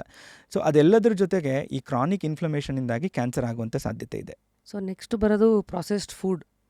ಐ ಥಿಂಕ್ ಇವತ್ತು ಪ್ಯಾಕೇಜ್ಡ್ ಫುಡ್, ಪ್ರಾಸೆಸ್ಡ್ ಪ್ರಿಸರ್ವೇಟಿವ್ಸ್ ಇರೋದೆಲ್ಲ, ಅದು ಜನಗಳಿಗೆ ಅದು ಗೊತ್ತಾಗ್ತಿಲ್ಲ ಅವ್ರಿಗೆ, ಅದು ಸಿಕ್ಕಾಪಟ್ಟೆ ದೊಡ್ಡ ವಿಲನ್ ಅಂತ ಗೊತ್ತಾಗ್ದೇನೆ ಅಂತ ಸುಮ್ಮನೆ ಹೇಳೋದು ತಿಂತಾ ಇದ್ದೀವ. Is processed food more dangerous and what people realise? Health ಅನ್ನೋದು ಹೇಗೆ ಅಂದರೆ, ನಾವು ಇವತ್ತು ಏನು ಮಾಡ್ತೀವಿ ಅನ್ನೋದು ಇಟ್ ಇಸ್ ಕ್ವೈಟ್ ರಿವಾರ್ಡಿಂಗ್ ಇನ್ನು 10 ವರ್ಷಕ್ಕೆ. ಈಗಿನ ಫಾಸ್ಟ್ ಗ್ರೋಯಿಂಗ್ ಲೈಫಲ್ಲಿ ನಮಗೇನು ಅನಿಸುತ್ತೆ ಅಂದರೆ, ಇವತ್ತು ನಾನು ತಿಂತಾ ಇದ್ದೀನಲ್ಲ, ಚೆನ್ನಾಗಿದ್ದೀನಿ, why should I be worried about tomorrow? ಇಮಿಡಿಯೇಟಾಗಿ ಏನೂ ಕಾಣ್ತಾ ಇಲ್ವಲ್ಲ. So that is where people are getting use to process food ಅಂತ ಅನಿಸುತ್ತೆ. ಅಲ್ಲೇ ಯಾಮಾರ್ತಾ ಇರೋದು. ಅಂದರೆ ನೀವು ಹೇಳೋದು ಇವತ್ತು ಏನು ಮಾಡ್ತಾ ಇದ್ರೋ ಆಟ 10 years ಆದಮೇಲೆ definitely your body will show up. So according to you today, I mean without taking brands, so I think doctor Paul, I think he said every time you're not tearing a piece of a packaged food, the packet, you're tearing a piece of your gut ಅಂತ. So ಈ ಥರ lines ಎಷ್ಟು sharp ಆಗಿರುತ್ತೆ ಅಂದರೆ, we all know, this is a hard core truth ಅಂತ, but still are we getting trapped. So how to stay conscious and ಎಷ್ಟು ಅರಿವಿಟ್ಕೊಂಡು ಹೇಗೆ ಇದನ್ನು ತಪ್ಪಿಸ್ಕೊಂಡು ಬದುಕೋದಂತ? ಕಾನ್ಷಿಯಸ್ ಎಫರ್ಟ್ಸ್ ಹಾಕೋದು ಒಂದೇ ದಾರಿ ಅಂತ ಅನಿಸುತ್ತೆ. To understand the nitty gritty. Probably ಇದನ್ನು ತೊಗೊಂಡ್ರೆ ನಂಗೆ ಏನಾಗುತ್ತೆ, ಅಷ್ಟೆಲ್ಲ ಯೋಚನೆ ಮಾಡೋದಕ್ಕೆ ಯಾರ ಹತ್ರನೂ ಟೈಮ್ ಇಲ್ಲ ಅಂತ ಅನಿಸುತ್ತೆ. ಈಗ ನಾವು ಆವಾಗಲೇ ಮಾಡ್ತಾ ಇರ್ತಾರೋ ಹಾಗೆ, ಒಂದು ಕಾಫಿ ಕುಡಿದ್ರೆ ನಂಗೆ ಏನಾಗುತ್ತೆ, probably what I will think, next 1 hour ನಾನು ಎಷ್ಟು ಕಾನ್ಷಿಯಸ್ ಆಗಿ, ಎಷ್ಟು ಆ್ಯಕ್ಟಿವ್ ಆಗಿ ಇರಬಲ್ಲೆ ಅನ್ನೋದು ಮಾತ್ರ ಯೋಚನೆ ಮಾಡ್ತೀನಿ ಹೊರತು ಅದರಿಂದ ಆಗೋ ಸೈಡ್ ಎಫೆಕ್ಟ್ಗಳನ್ನ ಯೋಚನೆ ಮಾಡಲ್ಲ ಅನಿಸುತ್ತೆ. So once you understand, okay, ಈ ಪ್ರಾಸೆಸ್ ಫುಡ್ಡಿಂದ ನನ್ನ ದೇಹಕ್ಕೆ ಎಷ್ಟು ಲಾಭ ಇದೆ, ಎಷ್ಟು ಹಾನಿ ಇದೆ, ಈ ಥರದ್ದನ್ನು ಕ್ಯಾಲ್ಕುಲೇಟ್ ಮಾಡಿದ್ರೆ ಮಾತ್ರ probably you can come out of it ಅಂತ ಅನಿಸುತ್ತೆ. ಈಗ ಇನ್ನೊಂದು controversial question, most debatable looks like, protein powders ಅದು ಕ್ಯಾನ್ಸರ್ಗೆ ಲಿಂಕ್ ಇದೆಯಾ? ಪ್ರೋಟೀನ್ ಪೌಡರ್ ಅನ್ನೋದಕ್ಕಿಂತ ಅದನ್ನು ವೇ ಅಂತ ಕನ್ಸಿಡರ್ ಮಾಡೋಣ. If we have to break it down. Whey ಹೆಂಗಾಗತ್ತೆ ಅಂತಂದರೆ, ಮಿಲ್ಕ್ನ ಬಾಯ್ಲ್ ಮಾಡಿ ಆದಮೇಲೆ ಬರುವಂಥ ಇದರಿಂದಾಗಿ ವೇನ ಮಾಡಲಾಗುತ್ತೆ, completely concentrated form of milk. So whey, anything which is done in a very genuine way, definitely should not impact your body. So adulteration ಅನ್ನೋದು ಎಲ್ಲ ಲೆವೆಲ್ಗಳಲ್ಲೂ ಆಗುತ್ತೆ. ನಾನು ಆವಾಗಲೇ ಹೇಳ್ತಾ ಇದ್ದೆ, ಒಂದು ತಟ್ಟೆನಲ್ಲಿ ಊಟ ಇಟ್ಟರೆ ಎಷ್ಟು ಪ್ರಮಾಣದಲ್ಲಿ ಅಡಲ್ಟ್ರೇಷನ್ ಇದೆ ಅಂತ ಹೇಳಿ ನೋಡ್ಲಿಕ್ಕೆ ಆಗೋದಿಲ್ಲ. Anything which is adulterated, then probably it has an impact on your body. Not necessarily cancer. ಹೆಚ್ಚು ನಾವು ಇತ್ತೀಚಿನ ದಿನಗಳು ನೋಡೋದು ಪ್ರಾಬಬ್ಲಿ ರೀನಲ್ ಫೇಲಿಯರ್, ಕಿಡ್ನಿ ಫೇಲಿಯರ್ಗಳು, ಅಥವಾ liver failure, maybe because of the minerals or preservatives that they have used, ಅದರಿಂದಾಗಿ ಆಗುವಂಥ ಸಾಧ್ಯತೆಗಳಿದೆ. ಸೊ ಪ್ರೋಟೀನ್ ಅಥವಾ ವೇ ಆ್ಯಂಡ್ ಕ್ಯಾನ್ಸರ್ ಅದು ಡೈರೆಕ್ಟ್ ರಿಲೇಷನ್ ಇಲ್ಲ. ಮೈಕ್ರೋವೇವ್ ಫುಡ್ ಇದಕ್ಕೂ ಕ್ಯಾನ್ಸರ್ಗೂ ಸಂಬಂಧ ಇದೆಯಾ, ಅಥವಾ ಇದು is it a myth or truly a concern? Microwave ಅನ್ನೋದಕ್ಕಿಂತ anything which is grilled, smoked, that has a direct relation with cancer. ಹಂಗಿದ್ರೆ ನಾವೀಗ ಹೋಟೆಲ್ಗೆ ಹೋಗ್ಬಿಟ್ಟು ತಂದೂರಿ ರೋಟಿ ಮತ್ತು ಈ ಗ್ರಿಲ್ಡ್ ವೆಜಿಟೇಬಲ್ಸ್, ಸೊ ಅವೆಲ್ಲ ಸ್ಮೋಕ್ಡ್ ಫಿಶ್, ಸಿಜ್ಲರ್ಸ್, ಸೊ ಇವೆಲ್ಲ it has connection with cancer. It is directly associated with cancer. ಎಷ್ಟು ಪಾಡ್ಕಾಸ್ಟ್ ನೋಡಿದ್ಮೇಲೆ ಇನ್ನೇನು ಊಟ ಮಾಡಬೇಕು ಅಂತ ಯೋಚನೆ ಮಾಡಬೇಕಾಗತ್ತೆ. ಇದು ಎಲ್ಲರಿಗೂ ಗೊತ್ತು, ಎಣ್ಣೆ ಹೊಡೆಯೋದ್ರಿಂದ ಕ್ಯಾನ್ಸರ್ ಬರುತ್ತೆ ಅಂತ. ಬಟ್ ಇದೊಂಥರ ಒಂದು ಸೋಷಿಯಲ್ ಹ್ಯಾಬಿಟ್ ಆಗೋಗಿದೆ. ವಾರಕ್ಕೆ ಅಟ್ಲೀಸ್ಟ್ ಒಂದು weekends, week day, we all know ಆಲ್ಕೋಹಾಲಿಂದ ಕ್ಯಾನ್ಸರ್ ಬರುತ್ತೆ ಅಂತ. ಬಟ್ ಅದು ಹೇಗೆ ಬರುತ್ತೆ ಅನ್ನೋದು ಯಾರೂ ಇಲ್ಲಿವರೆಗೂ ಬಿಡಿಸಿ ಹೇಳಿಲ್ಲ. How is alcohol and cancer related, doctor? ಈ ಮೊದಲೆಲ್ಲ ನಾವೇನು ಹೇಳ್ತಾ ಇದ್ವಿ ಅಂತಂದರೆ, it acts as an additive agent ಥರ.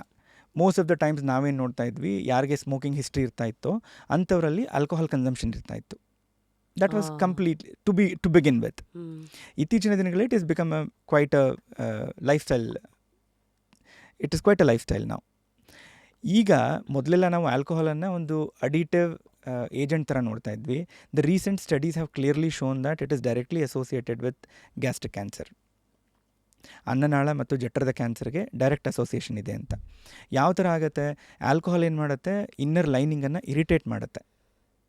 So that chronic irritation can cause cancer. So ಅದರೊಟ್ಟಿಗೆ ಪ್ರತಿ ಬೌಟ್ ಆಫ್ ಆಲ್ಕೋಹಾಲ್ ಆದಮೇಲೆ ನಿಮ್ಮ ಲೋವರ್ ಇಸೋಫೇಜಲ್ ಸ್ಪಿಂಕ್ಟರ್ ಏನಾಗುತ್ತೆ, ಲೂಸ್ ಆಗುತ್ತೆ. ಅನ್ನನಾಳಕ್ಕೂ ಮತ್ತು ಜಠರಕ್ಕೂ ಮಧ್ಯದಲ್ಲಿ ಸ್ಪಿಂಕ್ಟರ್ ಇರುತ್ತೆ, that should close completely. When it is open, ಅಲ್ಲಿರುವಂತಹ ಆ್ಯಸಿಡ್, ಫುಡ್ ಡೈಜೆಸ್ಟ್ ಆಗಲಿಕ್ಕೆ ಆ್ಯಸಿಡ್ ಬೇಕಾಗತ್ತೆ. ಆ ಆ್ಯಸಿಡ್ಡು ಅನ್ನನಾಳಕ್ಕೆ ರಿಫ್ಲೆಕ್ಸ್ ಆಗುವಂಥ ಸಾಧ್ಯತೆಗಳಿರುತ್ತೆ. ಹುಳಿ ತೇಗು, ಎದೆ ಉರಿ ಅಂತ ಕರಿತೀವಿ ನಾವು many of the times. So ಈ ಥರದ ರಿಫ್ಲೆಕ್ಸಿಂದಾಗಿ ಆ ಆ್ಯಸಿಡ್ ಏನು ಮಾಡುತ್ತೆ, ಲೋವರ್ ಇಸೋಫೇಜಲ್ ರೀಜನನ್ನು ಕಾನ್ಸ್ಟೆಂಟಾಗಿ ಇರಿಟೇಟ್ ಮಾಡ್ತಾ ಹೋಗುತ್ತೆ ಸ್ಲೋಲಿ. ಸೊ ಅಲ್ಲಿರುವಂತಹ ಜೀವಕೋಶಗಳು ಕ್ಯಾನ್ಸರ್ ಜೀವಕೋಶಗಳಾಗಿ ಬದಲಾಗುವಂಥ ಸಾಧ್ಯತೆಗಳಿದೆ. ಇದನ್ನು ರಿವರ್ಸ್ ಮಾಡೋಕ್ಕಾಗಲ್ಲ ಅಲ್ಲ ಒಂದ್ಸತಿ? If it is and Barrett's oesophagus ಅಂತ ಹೇಳಿ ಕರಿತೀವಿ.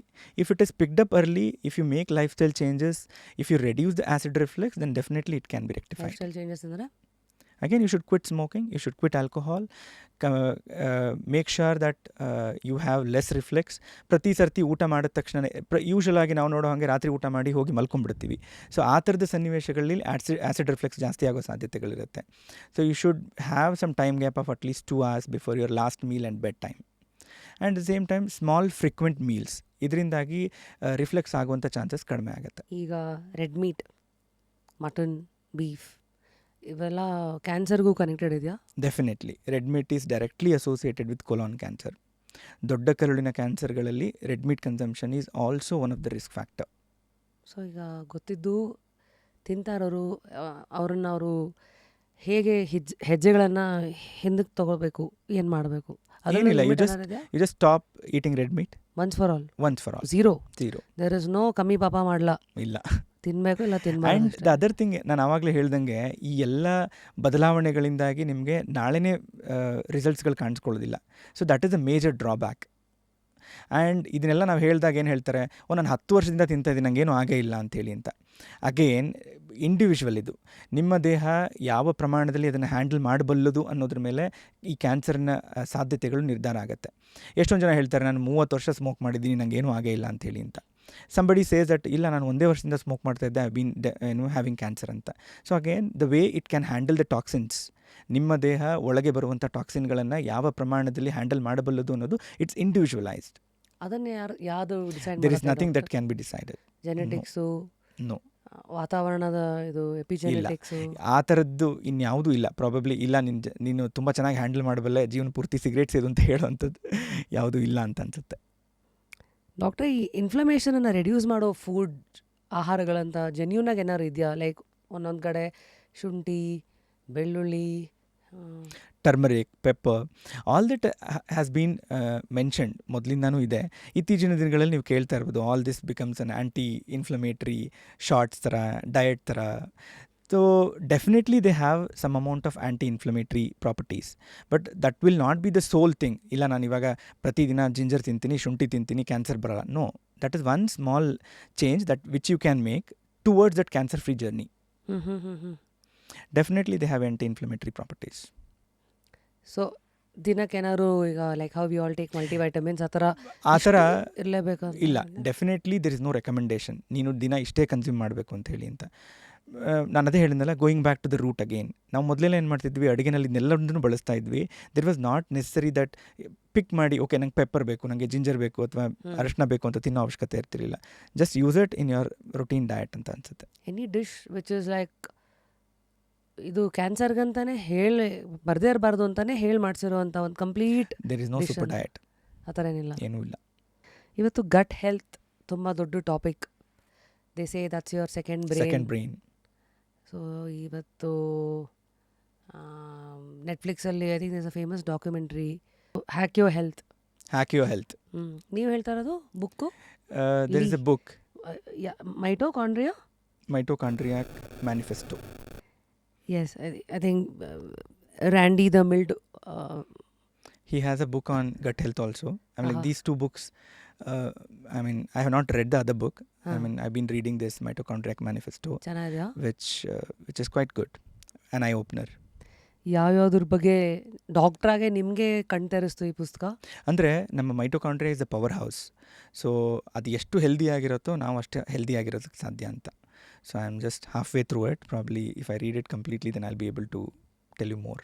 ಸೊ ಫಾರ್ ಮೈಟೋಕಾಂಡ್ರಿಯಾನ ಹೆಲ್ದಿಯಾಗಿ ಇಟ್ಕೊಳ್ಳೋಕೆ ಈಗ ನಮ್ಗಳಿಗೆ ಒಂದಷ್ಟು ಯಾವ್ದಾದ್ರು ಟಿಪ್ಸ್ Same ಕೊಡೋದಾದ್ರೆ? thing. I will repeat the same thing. Having a good sleep, good, I mean, like lifestyle, regular lifestyle changes, ಏನು ಮಾಡ್ಕೋತಿರೋ, exercise and diet. ಅಲ್ಲಿ ಇನ್ನೇನು ಬೇರೆ ಇನ್ನೇನು ಇಲ್ವೇ ಇಲ್ಲ. ಎಲ್ಲಿ ನಾವು ಆಗಿರೋದೇ ಇದೆಲ್ಲದ್ರಿಂದ ಅಂತ ಅನ್ಸುತ್ತೆ. ಸೊ ಹಾಗಾಗಿ ಇದನ್ನ ಬಿಟ್ಟು ನೀವು ಇನ್ನೇನೋ ಮಾಡಕ್ಕೆ ಹೋದ್ರೂ ಪ್ರಾಬ್ಲಿ ನೀವು ಆಗಿರೋಕೆ ಉಳ್ಕೊಳ್ಳೋಕೆ ಸಾಧ್ಯ ಇಲ್ಲ. Very well said. ಸೊ ಹಾಗಾಗಿ people interested they can read this book. Definitely. Mitochondriac manifesto.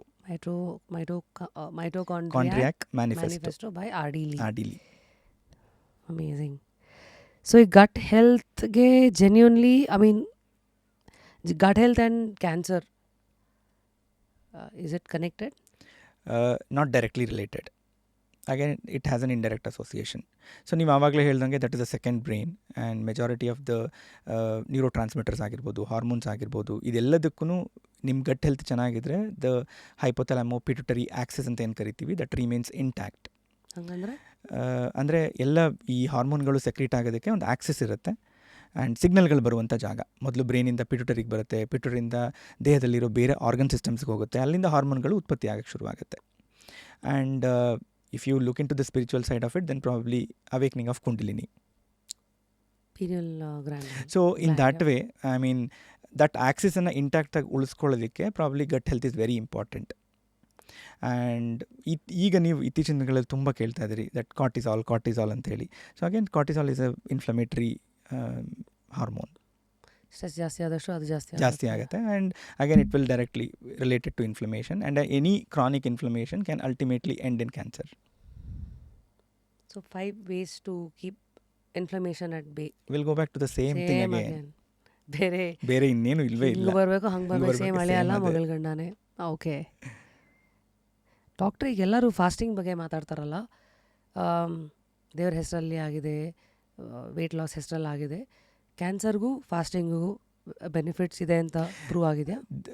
There are no proven studies, but ಕೆಲವೊಂದು ಕಡೆ ಕೀಟೋ ಡಯಟ್ ಆಗಿರ್ಬೋದು ಅಥವಾ ಇಂಟರ್ಮಿಟೆಂಟ್ ಫಾಸ್ಟಿಂಗ್ ಆಗಿರ್ಬೋದು, that has shown some impact on cancer. Specially ಕ್ಯಾನ್ಸರ್ನ prevent ಮಾಡೋದಕ್ಕಲ್ಲ, somebody who is diagnosed with cancer following certain diets have shown some benefits. Hepatocellular ಕಾರ್ಸಿನೋಮಾಗಳಲ್ಲಾಗಿರ್ಬೋದು ಅಥವಾ some amount of people who have been completely cured of cancer, any cancer. ಅಂಥವ್ರು ಏನಾದರೂ ಈ ಥರದ intermittent ಫಾಸ್ಟಿಂಗ್ಗಳನ್ನ ಮಾಡೋರಲ್ಲಿ ಕ್ಯಾನ್ಸರ್ ಫ್ರೀ ಟೈಮ್ ಏನಿದೆ ಅದು ಜಾಸ್ತಿ ಆಗಿರೋದನ್ನ ನೋಡಿದ್ದಾರೆ. But that is not completely proven. So we do not usually recommend anybody to follow that. ಡಾಕ್ಟ್ರೆ, ಈ ಎಮೋಷ್ನಲ್ ಟ್ರಾಮಾ ಅದಕ್ಕೂ ಕ್ಯಾನ್ಸರ್ಗೂ ಕನೆಕ್ಷನ್ ಇದೆಯಾ? No. Now I guess we address the next set of important questions. ಇತ್ತೀಚೆಗೆ do you think in 20s and 30s cancer cases ಜಾಸ್ತಿ ಆಗ್ತಾ ಇದೆ? Definitely. 20 ಮತ್ತು ಮೊದಲೆಲ್ಲ ಕ್ಯಾನ್ಸರ್ನ ಓಲ್ಡ್ ಏಜ್ ಡಿಸೀಸ್ ಅಂತ ಹೇಳಿ ಕರಿತಾ ಇದ್ವಿ. ಇತ್ತೀಚಿನ ದಿನಗಳಲ್ಲಿ ಯಾವುದೇ ಏಜ್ ಲಿಮಿಟ್ಗಳಿಲ್ಲ. ಹೆಚ್ಚು ಕ್ಯಾನ್ಸರ್ಗಳನ್ನು ಯಂಗ್ ಅಡಲ್ಟ್ಸ್ಗಳಲ್ಲಿ ನಾವು ನೋಡ್ತಾ ಇದ್ದೀವಿ. So definitely the risk is increased. This is all accumulated genetical changes ಅಂತ ಅನಿಸುತ್ತೆ. ನಾವು ಜನ್ರೇಷನಿಂದ ಜನ್ರೇಷನ್ಸ್ಗೆ ಈ ಜೀನ್ಗಳಲ್ಲಿ ಏನು ವ್ಯತ್ಯಾಸಗಳಾಗಿದೆಯೋ ಅದೆಲ್ಲ ಅಕ್ಯುಮುಲೇಟ್ ಆಗಿದೆ. ಅಕ್ಯುಮುಲೇಟ್ ಆಗಿರೋದಕ್ಕೆ ಯಾವುದಾದ್ರೂ ಒಂದು ಟ್ರಿಗರಿಂಗ್ ಏಜೆಂಟ್ ಬಂದಾಗ ಅದು ಕ್ಯಾನ್ಸರ್ ಆಗಿ ಕಾಣಿಸ್ಕೊಳ್ಳುವಂಥ ಎಲ್ಲ ಸಾಧ್ಯತೆಗಳಿದೆ. It is like a loaded gun. Probably we are all loaded gun now. We just need a trigger. So loaded with our bad lifestyle? Yes, definitely. So ಅದು ಜನ್ರೇಷನಿಂದ ಪಾಸಾಗಿ ಬಂದಿದೆ ಅಂತ ಅನಿಸುತ್ತೆ. ನಮ್ಮ ಡೈಟ್ರಿ ಚೇಂಜಸ್ ಆಗಿರ್ಬೋದು, ನಮ್ಮ ಈಟಿಂಗ್ ಪ್ಯಾಟರ್ನ್ಸ್ ಆಗಿರ್ಬೋದು, ನಮ್ಮ ಸ್ಟ್ರೆಸ್ ಇಂಡ್ಯೂಸ್ಡ್ ಲೈಫ್ ಆಗಿರ್ಬೋದು, ಇದೆಲ್ಲವೂ ಎಲ್ಲೋ ಚಿಕ್ಕ ಚಿಕ್ಕ ಬದಲಾವಣೆಗಳನ್ನ ಮಾಡ್ಕೊಂಡು ಬಂದಿದೆ. That's all accumulated which is been shown up now. Now, since you've been a cancer specialist for 9+ years now, so ಈ 10 ವರ್ಷಕ್ಕೆ ಮುಂಚೆ ಕ್ಯಾನ್ಸರ್ ಟ್ರೀಟ್ಮೆಂಟ್ ಇದ್ದಿದ್ದಕ್ಕೂ ಇವತ್ತು ಆ್ಯಸ್ ಆನ್ 2026 ಲೇಟೆಸ್ಟ್ ಆವಿಷ್ಕಾರಗಳು ಏನು ಅಂದರೆ ಕ್ಯಾನ್ಸರ್ ಟ್ರೀಟ್ಮೆಂಟಲ್ಲಿ ಏನೇನು ಬದಲಾಗಿದೆ doctor? Cancer is one branch of medicine which has something new once in 75 days. ಓಹೋ, ಸೊ ಏನೋ ಹೊಸದು ಬರ್ತಾನೆ ಇರುತ್ತೆ. ಹಾಗೆ ನೋಡೋದಾದರೆ ಈ 10 ವರ್ಷದ ಮುಂಚೆ ನಾವು ಕ್ಯಾನ್ಸರ್ನ ನೋಡ್ತಾ ಇರೋದಕ್ಕೂ ಈಗ ನೋಡ್ತಾ ಇರೋದಕ್ಕೂ ತುಂಬ ವ್ಯತ್ಯಾಸಗಳಿದೆ. ಹೇಗೆ? ಮೊದಲೆಲ್ಲ ಏನಾಗ್ತಾಯಿತ್ತು, ಕ್ಯಾನ್ಸರ್ ಬಂದಿದೆ, ಹೆಂಗಾದರೂ ಮಾಡಿ ಕ್ಯಾನ್ಸರ್ ಗುಣ ಆಗ್ಬಿಡ್ಲಪ್ಪ, ಆಮೇಲೆ ಪೇಷಂಟ್ ಏನಾಗುತ್ತೋ ನೋಡ್ಕೊಳ್ಳೋಣ ಅನ್ನೋದು. ಈಗ ಏನಾಗಿದ್ದೀವಿ ಅಂತಂದರೆ ಕ್ಯಾನ್ಸರ್ನ ಕ್ಯೂರ್ ಮಾಡೋದ್ರ ಜೊತೆಗೆ ಕ್ವಾಲಿಟಿ ಆಫ್ ಲೈಫ್ ಬಗ್ಗೆ ಥಿಂಕ್ ಮಾಡ್ತಾ ಇದ್ದೀವಿ. ಇವತ್ತು ಗುಣಪಡಿಸ್ತಾ ಇದ್ದೀವಿ, ನಾಳೆ ಅವರನ್ನು ಮುಖ್ಯವಾಹಿನಿಗೆ ಹೇಗೆ ಕರ್ಕೊಂಬರ್ಬೋದು, ಅವರು ನಮ್ಮಂತೆ ಎಲ್ಲ ಸಾಮಾನ್ಯ ಜನರಂತೆ ಹೇಗೆ ಅದೇ ಲೈಫ್ ಸ್ಟೈಲ್ನ ಅಥವಾ ಅದೇ ಲೈಫ್ನ lead ಮಾಡಬಲ್ಲರು.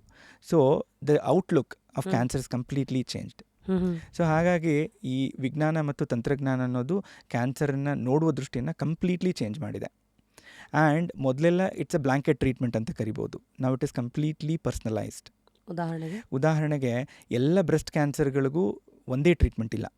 It depends on lots of molecular aspects of cancer. Hormone ರಿಸೆಪ್ಟಾರ್ಸ್ಗಳಿದೆಯಾ ಅಥವಾ ಹಾರ್ಮೋನ್ ರಿಸೆಪ್ಟಾರ್ಸ್ಗಳಿಲ್ವಾ, ಇನ್ನೇನಾದರೂ ಮಾಲಿಕ್ಯುಲರ್ ಚೇಂಜಸ್ ಆಗಿದೆಯಾ, ಅದಕ್ಕೆ ಡೈರೆಕ್ಟೆಡ್ ಆಗಿ ಏನಾದರೂ ಥೆರಪಿಗಳಿದೆಯಾ. ಸೊ ಹಾಗಾಗಿ ಇಟ್ ಈಸ್ ನಾಟ್ ಒನ್. ಈಗ ಯಾವುದೋ ಒಂದು ಬ್ರೆಸ್ಟ್ ಕ್ಯಾನ್ಸರ್ ಇದೆ ಅಂತಂದರೆ she is not the same as other breast cancer patient.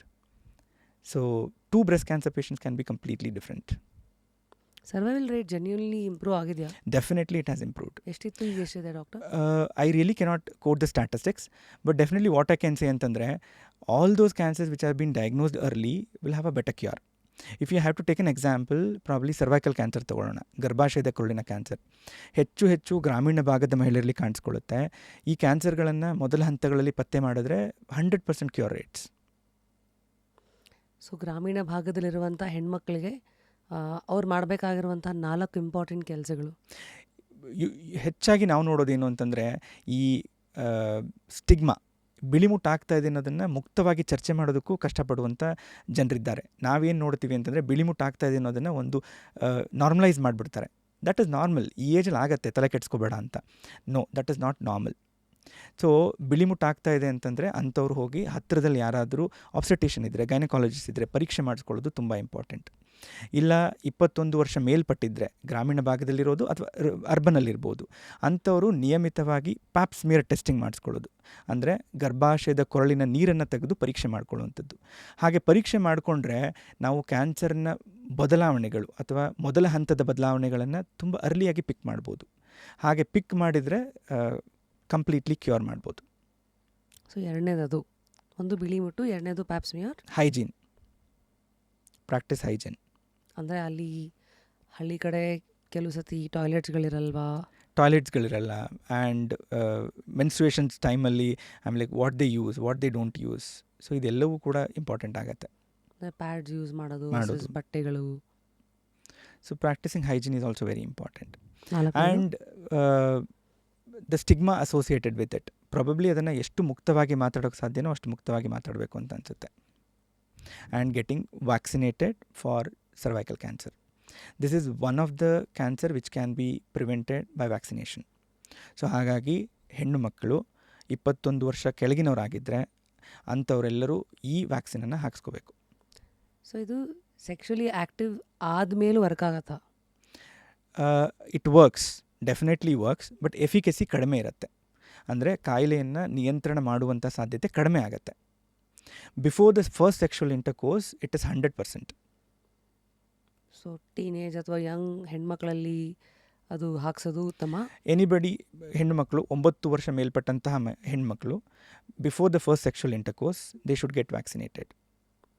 So ನಾವು let's say 25 year old to 60 year old ಆ ಒಂದು ಏಜ್ ಗ್ರೂಪಲ್ಲಿರೋ ಹೆಣ್ಮಕ್ಳು they can still get vaccinated. 25 ವರ್ಷ ಮೇಲ್ಪಟ್ಟ ಮಹಿಳೆಯರು ಕೂಡ ವ್ಯಾಕ್ಸಿನನ್ನು ಹಾಕಿಸ್ಕೊಳ್ಬೋದು. ಅದರಿಂದ ಯಾವುದೇ ಸೈಡ್ ಎಫೆಕ್ಟ್ಸ್ಗಳಿಲ್ಲ. ಕಾಯಿಲೆ ನಿಯಂತ್ರಣ ಆಗುವಂಥ ಸಾಧ್ಯತೆ ಏನಿದೆ ಅದು ಕಡಿಮೆ ಆಗುತ್ತೆ. ನೀವು ಒಂದು ಕಡೆಯಿಂದ ಪ್ರಿವೆಂಟ್ ಮಾಡ್ಕೊಂಡಿದ್ದೀರಿ. At the same time get screened. Vaccine ಹಾಕಿಸ್ಕೊಳ್ಳಿ, ನಿಯಮಿತವಾಗಿ ಸ್ಕ್ರೀನಿಂಗ್ ಮಾಡಿಸ್ಕೊಳ್ಳಿ. ಅಷ್ಟೇ, ಎರಡು ಹಾಕ್ಸ್ಕೊಂಡ ಮೇಲೂ ಯಾವುದಾದ್ರೂ ಸಾಧ್ಯತೆಗಳಿದ್ದರೆ ಅದನ್ನು ತುಂಬ ಮೊದಲ ಹಂತಗಳಲ್ಲಿ ಪತ್ತೆ ಮಾಡ್ಬೋದು. ಯಾವ ವಯಸ್ಸಿನ ನಂತರ ಈ ವ್ಯಾಕ್ಸಿನ್ಸ್ಗಳು ಆ್ಯಕ್ಚುಲಿ ವರ್ಕ್ ಆಗಲ್ಲ ಹೆಣ್ಮಕ್ಳಿಗೆ? ಲೈಕ್ 40, 50? ಎಲ್ಲಿವರೆಗೂ ನಿಮ್ಮ ಇಮ್ಯುನಿಟಿ ಚೆನ್ನಾಗಿರುತ್ತೋ ಅಲ್ಲಿವರೆಗೂ ವ್ಯಾಕ್ಸಿನ್ ಕೆಲಸ ಮಾಡುತ್ತೆ.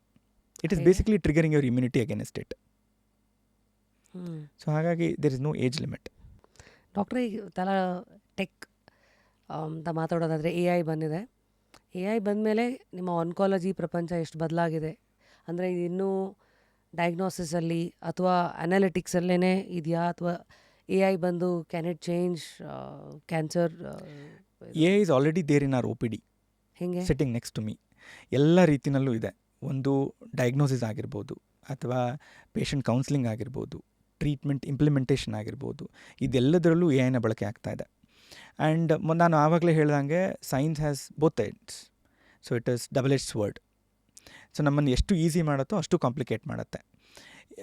ಈಸಿ ಹೆಂಗೆ ಅಂತಂದರೆ, ಈಗ ನಾನು ಆವಾಗಲೇ ಹೇಳ್ದಂಗೆ ಈ ಸ್ಕ್ರೀನಿಂಗ್ ಮೊಡಾಲಿಟೀಸ್ ಏನಿದೆ ಅದು ಗ್ರಾಮೀಣ ಭಾಗದ ಮಹಿಳೆಯರು, ಈಗ ಅರ್ಬನ್ ಏರಿಯಾನಲ್ಲಿ ಎಲ್ಲರೂ ಮಾಡ್ಕೋಬೋದು, ದ ಫೆಸಿಲಿಟೀಸ್ ಇರುತ್ತೆ, ರೀಚ್ ಔಟ್ ಇರುತ್ತೆ.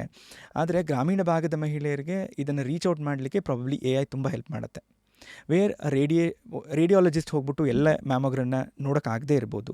ಪ್ರಾಬ್ಲಿ ಅಲ್ಲಿರೋ ಯಾರೋ ಹೆಣ್ಮಕ್ಳು AI ಬೇಸ್ಡ್ ಮ್ಯಾಮೋಗ್ರಾಮ್ ರೀಡ್ ಮಾಡೋದ್ರಿಂದ ಅರ್ಲಿ ಸ್ಕ್ರೀನಿಂಗ್ ಆಗಿಬಿಡ್ಬೋದು, ಪಿಕಪ್ ರೇಟ್ಸ್ ಜಾಸ್ತಿ ಆಗಿಬಿಡ್ಬೋದು. AI ಬೇಸ್ ಮ್ಯಾಮೋಗ್ರಾಮ್ ಅಂದರೆ ಮ್ಯಾಮೋಗ್ರಾಮ್ ಆಗಿಬಿಡತ್ತೆ, ಆ ಮ್ಯಾಮೋಗ್ರಾಮನ್ನು AI ರೀಡ್ ಮಾಡುತ್ತೆ. ಬೇಸಿಕಲಿ ಡೀಪ್ ಲರ್ನಿಂಗ್ ಆ್ಯಪ್ ಏನಾರು ಇದೆಯಾ? ದೇರ್ ಆರ್ ಮಲ್ಟಿಪಲ್ ಟೂಲ್ಸ್ ನಾವು. ಜನಸಾಮಾನ್ಯರು ಉಪಯೋಗಿಸೋದು? No, I would strictly say no. ಯಾಕೆನ್ನೋದಕ್ಕೆ I will give you an example. Recently I had a very young female, 23-year-old. So ಬ್ರೆಸ್ಟಲ್ಲಿ lump ಇದೆ. She is been talking to ChatGPT. So ChatGPT went on giving answers like breast cancer ಇರ್ಬೋದು ಅಂತ. So she went into a panic attack. So it's a half knowledge. So definitely it should be supervised ಅಂತ ನಾನು ಹೇಳ್ತೀನಿ. There should be a human interface should be there ಅಂತ ಹೇಳ್ತೀನಿ. So since ನೀವು radiology ಬಗ್ಗೆ ಜಾಸ್ತಿ focus ಮಾಡೋದ್ರಿಂದ, ಈ ರೇಡಿಯಾಲಜಿ ಅಂದರೆ ರೇಡಿಯೇಷನ್ ರಾದರ್, ಅದನ್ನು can you explain to a 10-year-old what happens through that radiology, what do you call radiation treatment ನಡೀತಾ ಇದ್ದಾಗ what usually the patients go through ಅಂತ? ರೇಡಿಯೇಷನ್ ಆಂಕಾಲಜಿ ಅನ್ನೋದು it is a branch of oncology basically. ಅಂದರೆ ಕ್ಯಾನ್ಸರ್ನ ಟ್ರೀಟ್ಮೆಂಟ್ನ ಪದ್ಧತಿಗಳಲ್ಲಿ ಒಂದು surgery ಆದರೆ, ಇನ್ನೊಂದು ಕೀಮೋಥೆರಪಿ, ಇನ್ನೊಂದು ರೇಡಿಯೇಷನ್. ಸರ್ಜರಿನಲ್ಲಿ ಏನು ಮಾಡ್ತೀವಿ, ಆಪ್ರೇಷನ್ ಮಾಡಿ ಆ ಭಾಗದ ಕ್ಯಾನ್ಸರನ್ನು ತೆಗೆದುಬಿಡ್ತೀವಿ. ಕೀಮೋಥೆರಪಿನಲ್ಲಿ ಏನು ಮಾಡ್ತೀವಿ, IV ಇಂಜೆಕ್ಷನ್ಗಳ ಮೂಲಕ ಅಥವಾ ಟ್ಯಾಬ್ಲೆಟ್ಗಳ ಮೂಲಕ ಒಳಗಡೆ ಇರುವಂಥ ಯಾವುದಾದ್ರೂ ಕ್ಯಾನ್ಸರ್ಗಳಿದ್ದರೆ ಅದನ್ನು ಟಾರ್ಗೆಟ್ ಮಾಡ್ತೀವಿ. ರೇಡಿಯೇಷನಲ್ಲಿ ಏನು ಮಾಡ್ತೀವಿ ಅಂದರೆ, ಈ ಕಣ್ಣಿಗೆ ಕಾಣದ ಎಕ್ಸ್ರೇಗಳನ್ನು, ಈ ರೆಗ್ಯುಲರ್ ಆಗಿ ನಾವೇನು ಎಕ್ಸ್ರೇ ಮಾಡ್ಕೋತೀವಿ, CT ಸ್ಕ್ಯಾನ್ ಮಾಡ್ಕೋತೀವಿ, ಇಲ್ಲೆಲ್ಲ ಕಡೆಗಳಲ್ಲೂ ಎಕ್ಸ್ರೇಗಳ ಬಳಕೆ ಆಗುತ್ತೆ. ಆದರೆ ಬಳಸುವಂಥ ಎನರ್ಜಿ ಡಿಫ್ರೆನ್ಸ್ ಆಗುತ್ತೆ. ನಾವು ಲೋ ಎನರ್ಜಿ ಅಂತ ಹೇಳಿ ಕರಿತೀವಿ. ಈ ಲೋ ಎನರ್ಜಿ ಫಾರ್ಮಲ್ಲಿ ಯೂಸ್ ಮಾಡಿದಾಗ ಅದು ಡಯಾಗ್ನೋಸ್ಟಿಕ್ ಮೊಡಾಲಿಟಿಯಾಗಿ ಕೆಲಸ ಮಾಡುತ್ತೆ, ಲೈಕ್ CT ಸ್ಕ್ಯಾನ್. ಅದನ್ನೇ ನಾವು ಹೈ ಎನರ್ಜಿ ಫಾರ್ಮಲ್ಲಿ ಬಳಸಿದಾಗ it acts as a therapeutic form. So high energy ಎಕ್ಸ್ರೇಗಳನ್ನು ನಾವು ಟಾರ್ಗೆಟ್ ಮಾಡಿ ಕ್ಯಾನ್ಸರ್ ಇರುವ ಭಾಗಕ್ಕೆ ಟಾರ್ಗೆಟ್ ಮಾಡಿ ಕೊಡೋದ್ರಿಂದ ಕ್ಯಾನ್ಸರನ್ನು ಕ್ಯೂರ್ ಮಾಡ್ಬೋದು. ಹೇಗೆ ಎಕ್ಸ್ಪ್ಲೇನ್ ಮಾಡ್ಬೋದು ಅಂತಂದರೆ, it is a simple procedure, it's a day care procedure. Patient ಮಾಮೂಲಿ CT ಸ್ಕ್ಯಾನ್ ಮಾಡುವಾಗ ಹೇಗೆ CT ಸ್ಕ್ಯಾನ್ ರೂಮ್ ಒಳಗಡೆ ಹೋಗಿ ಆ ಕೌಚ್ ಮೇಲೆ ಮಲ್ಕೊಳ್ಳಿ, ನೀವು ನೋಡಿರ್ತೀರಿ ಆ ಟೇಬಲ್ ಮೇಲೆ ಮಲ್ಕೊಳ್ಳುವಂಥದ್ದು. ಅದಾದಮೇಲೆ ಟ್ರೀಟ್ಮೆಂಟ್ ಆಗುತ್ತೆ, they will walk out. It is completely painless. Usual myth ಏನಪ್ಪ ಅಂತಂದರೆ, ಶಾಕ್ ಕೊಡ್ತಾರೆ, ಕರೆಂಟ್ ಕೊಡ್ತಾರೆ, ಈ ಥರದ್ದು ಮಿತ್ ಇದೆ. ಅಥವಾ ಸುಟ್ಟೋಗ್ಬಿಡತ್ತೆ. It is all the myths what we see. But ಆ ಥರದ್ದು ಏನೂ ಆಗಲ್ಲ. Thank you for creating awareness. Because ಅಲ್ಲಿ ಬರೀ ತಪ್ಪು ಕಲ್ಪನೆಗಳು, ಭಯಗಳೇ ತಿಂತಾ ಇರುತ್ತೆ. ಇವತ್ತು ಸದ್ಯಕ್ಕೆ ಬಿಗ್ಗೆಸ್ಟ್ ಬ್ರೇಕ್ ಥ್ರೂ ಏನು ಕ್ಯಾನ್ಸರ್ ಟ್ರೀಟ್ಮೆಂಟಲ್ಲಿ ಡಾಕ್ಟ್ರೆ? I really cannot pin point one thing. ನಾನು ಆವಾಗಲೇ ಹೇಳ್ದಂಗೆ ದೆರ್ ಆರ್ 3 ಮೊಡಾಲಿಟೀಸ್. ಎಲ್ಲ ಮೊಡಾಲಿಟೀಸ್ಗಳಲ್ಲೂ ಅದರದ್ದೇ ಆದ ಆವಿಷ್ಕಾರಗಳಾಗ್ತಾ ಇದೆ. Surgery, chemotherapy and radiation. Chemotherapy ಜೊತೆಗೆ ಇಮ್ಯುನೊಥೆರಪಿ, ಟಾರ್ಗೆಟೆಡ್ ಥೆರಪಿ, ಈ ಥರದ್ದೆಲ್ಲವೂ ಕೂಡ್ಕೊಳ್ಳುತ್ತೆ. ಸರ್ಜರಿನಲ್ಲಿ ನಾನು ಆವಾಗಲೇ ಹೇಳ್ದಂಗೆ ವಿ ಹ್ಯಾವ್ ಮೂಡ್ ಫ್ರಾಮ್, ನಾನು ಮೊದಲು ಹೇಳ್ತಾ ಇದ್ದೆ ನಿಮಗೆ, ತೆಗೆದುಬಿಡೋಣ, ಉಳ್ಕೊಂಡ್ರೆ ಸಾಕು ಪೇಷಂಟು, ಕ್ಯಾನ್ಸರ್ ಕ್ಯೂರ್ ಆಗಲಿ ಅಂತ ಹೇಳಿ ಅಂತ. No, we are looking something beyond that ನಾವು. ಆರ್ಗನ್ ಪ್ರಿಸರ್ವೇಷನ್ ಸ್ಟ್ರಾಟಜೀಸ್ ಅಂತ ಹೇಳಿ ಕರಿತೀವಿ. ಮೊದಲೆಲ್ಲ ಸ್ತನದ ಕ್ಯಾನ್ಸರ್ ಬಂದರೆ ಪೂರ್ತಿ ಸ್ತನ ಭಾಗ ತೆಗಿಬೇಕಾಗ್ತಿತ್ತು. What is that I am giving to her at the end of the day? ಸ್ತ್ರೀತ್ವನೇ ಇಲ್ಲದೆ ಅವಳು ಬದುಕೋದಕ್ಕೆ ತುಂಬ ಕಷ್ಟ ಆಗುತ್ತೆ ಸಮಾಜದಲ್ಲಿ. For her to go back with confidence, that is what is important. So we have adapted something called as breast conservation surgeries. So you give her that feminism again, femininity again. So ಹಾಗಾಗಿ ಹೀಗೆ ಈ ಥರದ್ದು changes ಆದರೆ open ಸರ್ಜರೀಸ್ಗಳ ಬದಲಾಗಿ key hole surgeries ಅಥವಾ robotic surgeries ಇದೆ. ಅದರಿಂದ ಏನಾಗುತ್ತೆ, ಒಂದು the chances of bleeding on table is very less and recovery chances are very high. Patient can just walk out of the hospital next day. So ಈ ಥರದ್ದೆಲ್ಲದೂ ಅಳವಡಿಕೆ ಆಗಿದೆ. Chemotherapy, immunotherapy, targeted ಥೆರಪಿಗಳು ನೋಡೋದಾದರೆ, chemotherapy ಅಂತಂದರೆ it can act on all the cells in the body. ಬರೀ cancer ಜೀವಕೋಶಗಳಲ್ಲದೆ normal ಜೀವಕೋಶಗಳ ಮೇಲೂ ಕೂಡ ಕೆಲಸ ಮಾಡುತ್ತೆ. ಸೊ ಹಾಗಾಗಿ ಸೈಡ್ ಎಫೆಕ್ಟ್ನ ಪ್ರಮಾಣ ಜಾಸ್ತಿ ಆಗುತ್ತೆ. The next to that is targeted therapy. I know there is a key inside, I know there is a lock inside, and targeted therapy acts as a key. It can go act only on that cancer cell which has a lock. Right. Completely. Crazy. Sparing all the normal organs. So side effects kammi agutte. And the next level of that is immunotherapy. As I told you previously that ಇಲ್ಲೇನು ಮಾಡ್ತೀವಿ ಅಂತಂದರೆ, ನಮ್ಮ ದೇಹದ ಇಮ್ಯುನಿಟಿಯನ್ನು ಅಥವಾ immune ಸಿಸ್ಟಮನ್ನು ಕ್ಯಾನ್ಸರ್ನ against act ಮಾಡಲಿಕ್ಕೆ ತಯಾರು ಮಾಡಲಾಗತ್ತೆ. ಓಹೋ, ಹೇಗೆ? ಇಟ್ ಈಸ್ ಜಸ್ಟ್ ಅಲ್ಲೇನಾಗತ್ತೆ ಅಂದರೆ, ಕ್ಯಾನ್ಸರ್ ಸೆಲ್ಸ್ ತುಂಬ ನೊಟೋರಿಯಸ್ ಆಗಿರುತ್ತೆ. They can hide them cells from the immunity. ನನ್ನ ದೇಹ ಅಲ್ಲಿ ಒಳಗಡೆ ಏನೋ ಫಾರಿನ್ ಬಾಡಿ ಇದೆ ಅನ್ನೋದನ್ನು ಗುರ್ತು ಮಾಡಲಿಕ್ಕೆ ಆಗೋದಿಲ್ಲ, ಹಾಗೆ ಹೈಡ್ ಮಾಡ್ಬೋದು. ಈ ಇಮ್ಯುನೊಥೆರಪಿ ಏನು ಮಾಡುತ್ತೆ, ಆ ಹೈಡ್ ಆಗಿರೋದನ್ನು ಓಪನ್ ಮಾಡಿ it exposes to the immunity where your own body can mount a response. It's a natural mechanism. ನಿಮಗೆ ಒಂದು ವೈರಸ್ ಇನ್ಫೆಕ್ಷನ್ ಆಗಿದೆ ಅಥವಾ ಬ್ಯಾಕ್ಟೀರಿಯಲ್ ಇನ್ಫೆಕ್ಷನ್ ಆಗಿದೆ, body will mount a response. Fever ಬರೋದಕ್ಕೆ ಕಾರಣನೇ ಇಮ್ಯೂನ್ ರೆಸ್ಪಾನ್ಸ್. ಸೊ ಆ ಥರದ್ದನ್ನು ಇಮ್ಯುನೊಥೆರಪಿನಲ್ಲಿ ನೋಡ್ತೀವಿ. ಅಗೇನ್ ರೇಡಿಯೇಷನ್ ಫ್ರಾಮ್ ಬ್ಲ್ಯಾಂಕೆಟ್, ಅಂದರೆ ಓಪನ್ ಮಾಡಿಬಿಟ್ಟು ಇಲ್ಲಿದೆ ಕ್ಯಾನ್ಸರ್ ಅಲ್ಲೆಲ್ಲದಕ್ಕೂ ರೇಡಿಯೇಷನ್ ಕೊಡೋದ್ರ ಜಾಗಕ್ಕೆ ಹೊರತಾಗಿ it is very precise now.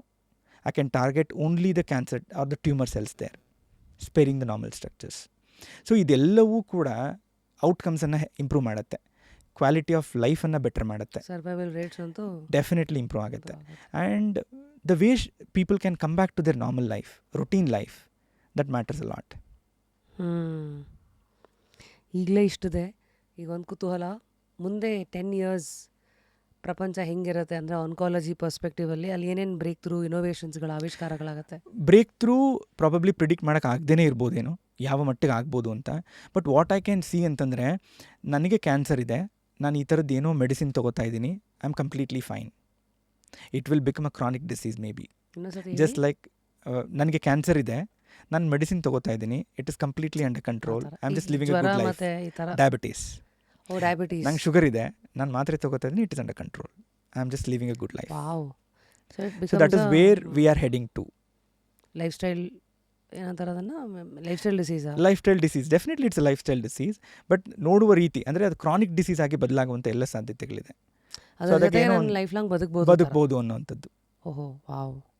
ಈಗ ಟ್ಯಾಬ್ಲೆಟ್ಸ್ ಎಲ್ಲ ಬಂದಿರಬೇಕಲ್ಲ, ಎಲ್ಲ definitely there are many. For example lung ಕ್ಯಾನ್ಸರ್ನ ತೊಗೊಳ್ಳೋಣ. ಮೊದಲೆಲ್ಲ ಲಂಗ್ ಕ್ಯಾನ್ಸರ್ಗಳಲ್ಲಿ ಸರ್ವೈವಲ್ ಚಾನ್ಸರ್ ವೆರಿ ಲೆಸ್ ಇರ್ತಾಯಿತ್ತು. ಸಪೋಸ್ ಸ್ಟೇಜ್ 4 ಅಂದರೆ ಒಂದು ಜಾಗದ ಕಾಯಿಲೆ ದೇಹದ ಇನ್ನೊಂದು ಭಾಗಕ್ಕೆ ಹರಡ್ಕೊಂಡಿದೆ ಅಂತ ಅರ್ಥ, ಸ್ಟೇಜ್ 4ಗಳಲ್ಲಿ. ಸೊ ಅಂಥದ್ರಲ್ಲಿ survival chances are very less. ಈಗಿನ ದಿನಗಳಲ್ಲಿ there is something called as molecular markers. Lung ಕ್ಯಾನ್ಸರ್ಗಳಲ್ಲಿ ಕೆಲವು ಮಾಲಿಕ್ಯುಲರ್ ಮಾರ್ಕರ್ಸ್ ಇದ್ದರೆ ಅದಕ್ಕೆ ಟಾರ್ಗೆಟೆಡ್ ಥೆರಪಿನ ಕೊಡೋದ್ರಿಂದ patient can live a healthy life. Molecular markers ಅಂದರೆ ಒಳಗಡೆ ಆಗುವ ಜೀನ್ ಬದಲಾವಣೆಗಳು. ನಾನು ಆವಾಗಲೇ ಹೇಳ್ದಂಗೆ ಈ ಕಾಯಿಲೆಗಳು ಕಾಣಿಸ್ಕೊಳ್ಳಿಕ್ಕೆ ನಿಮ್ಮ ವರ್ಣತಂತು ಜೀನ್ಸ್ ಏನಿದೆ, that is a major reason. So ಅಲ್ಲಿ ಏನೋ ಒಂದು ಟ್ರಿಗರ್ ಏಜೆಂಟ್ ಇದೆ, ಅದರಿಂದಾಗಿ ಕ್ಯಾನ್ಸರ್ ಆಗ್ತಾ ಇದೆ. ಅದು ಯಾವುದು ಅಂತ ಕಂಡುಹಿಡಿಯೋದು, ದಟ್ ಇಸ್ ಮಾಲಿಕ್ಯುಲರ್ ಟೆಸ್ಟಿಂಗ್ ಅಂತ ಕರಿತೀವಿ. ಆ ಟೆಸ್ಟ್ಗಳನ್ನ ಮಾಡಿದಾಗ ಆ ಟೆಸ್ಟಲ್ಲಿ ಆ ಜೀನಲ್ಲಿ ಅಬ್ನಾರ್ಮಲಿಟಿ ಇದೆಯಾ, ಅದನ್ನು ನಾವು ಬ್ಲಾಕ್ ಮಾಡ್ಬೋದಾ, we have a tablet for that.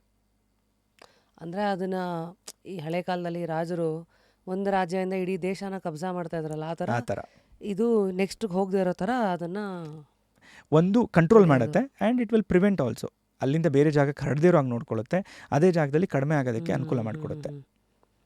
Now we are coming to ನೀವು ಪೇಷಂಟ್ ಜೊತೆಗೆ ನಡ್ಕೊಂಡು ಬಂದಿರೋ ರೀತಿ ಎಲ್ಲ ಡಾಕ್ಟ್ರುಗಳಿಗೂ ತುಂಬ ಕಾಡುವಂಥ ಒಬ್ಬ ಪೇಷಂಟ್ ಇದ್ದೇ ಇರ್ತಾರ ನಿಮ್ಮ ಜರ್ನಿನಲ್ಲಿ? ಡೆಫಿನೆಟ್ಲಿ.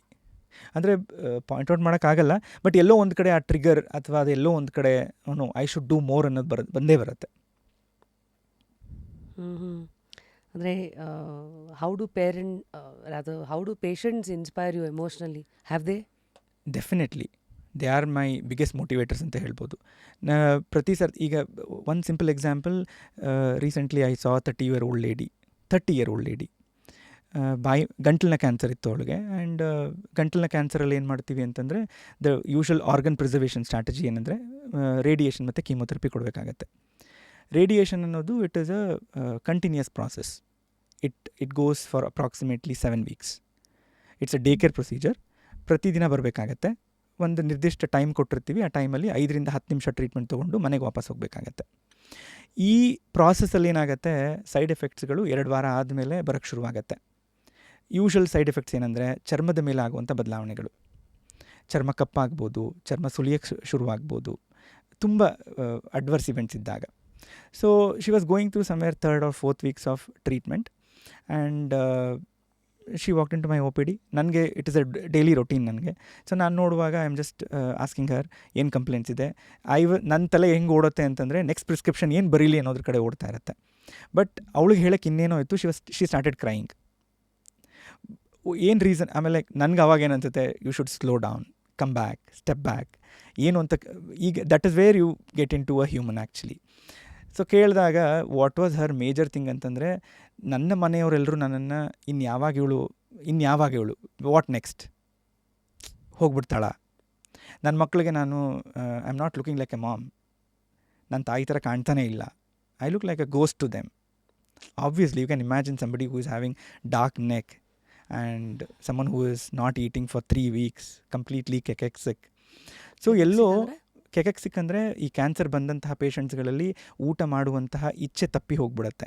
ಅದಾದಾಗ ವೆಯ್ಟ್ ಲಾಸ್ ಆಗೋಕ್ಕೆ ಶುರುವಾಗುತ್ತೆ. So they have a typical body habitus at a point of time. So ಇದೆಲ್ಲದ್ರ ಜೊತೆಗೆ ಅವಳ ಐಡೆಂಟಿಟಿನೇ ಬದಲಾಗ್ಬಿಟ್ಟಿದೆ. So I am someone who is working with her identity. So ಇದೆಲ್ಲೋ ನನಗೆ ತುಂಬ ಮೋಟಿವೇಟ್ ಮಾಡುತ್ತೆ. So I should give her identity back.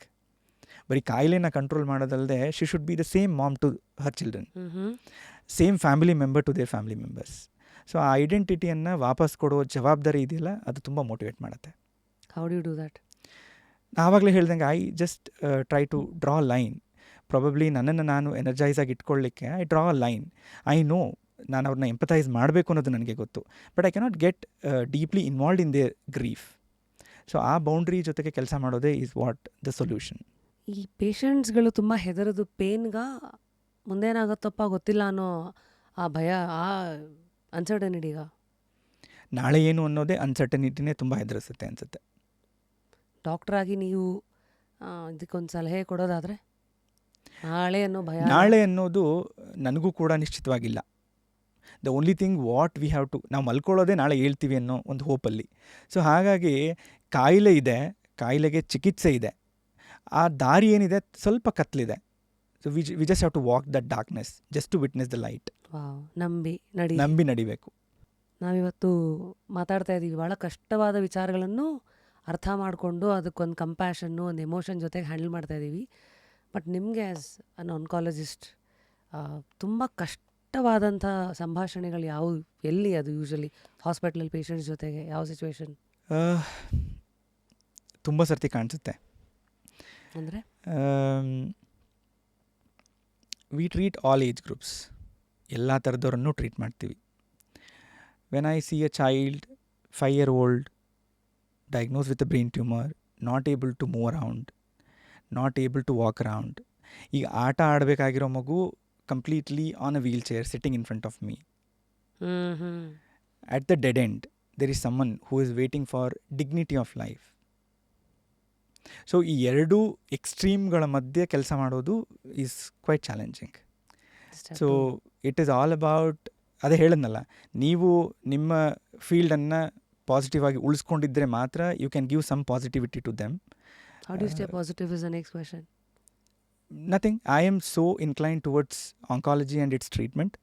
ನಾನು 10 ವರ್ಷದ ಮುಂಚೆ ನೋಡಿದಾಗ ಇವತ್ತು ನೋಡಿದ್ರೆ ದೆನ್ ಪ್ರಾಬಬ್ಲಿ ನನಗೆ ವಿನ್ನಿಂಗ್ ಅನ್ನೋದು it is not always about cure. Winning is some grandfather waiting to see his grandchild marriage. ಅದು ನನಗೆ winning. Probably if I have given their life, ಆ ಒಂದು ತೃಪ್ತಿ ಅವ್ರಿಗೆ ಸಿಕ್ಕಿದ್ರೆ that is what is my winning. A child who can go back to his friends again, that is what is my winning.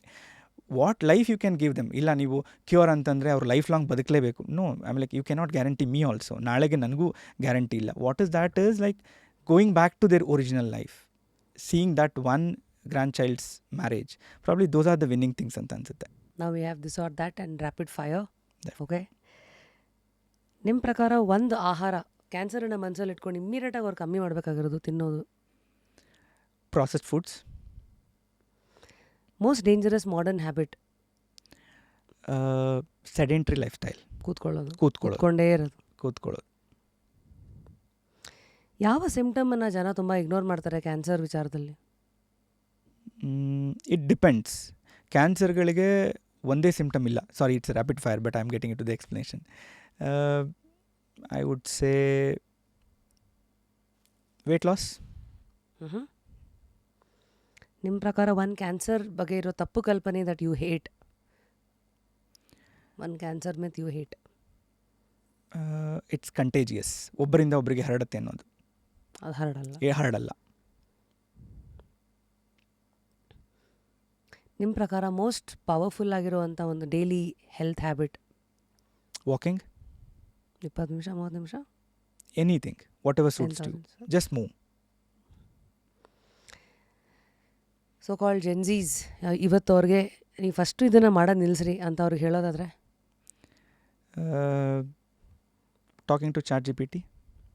ವಾಕಿಂಗಾ intense ವರ್ಕೌಟ್ಸಾ? ಅಂದರೆ walking is cardio, ಈ ಕಡೆ intense workouts muscle building. If you look into overall health, ಎರಡೂ ಬೇಕಾಗತ್ತೆ. ಕಾರ್ಡಿಯೋನು ಬೇಕಾಗತ್ತೆ, at the same time weight training ಕೂಡ ಬೇಕಾಗತ್ತೆ. But not everybody can incorporate both of them.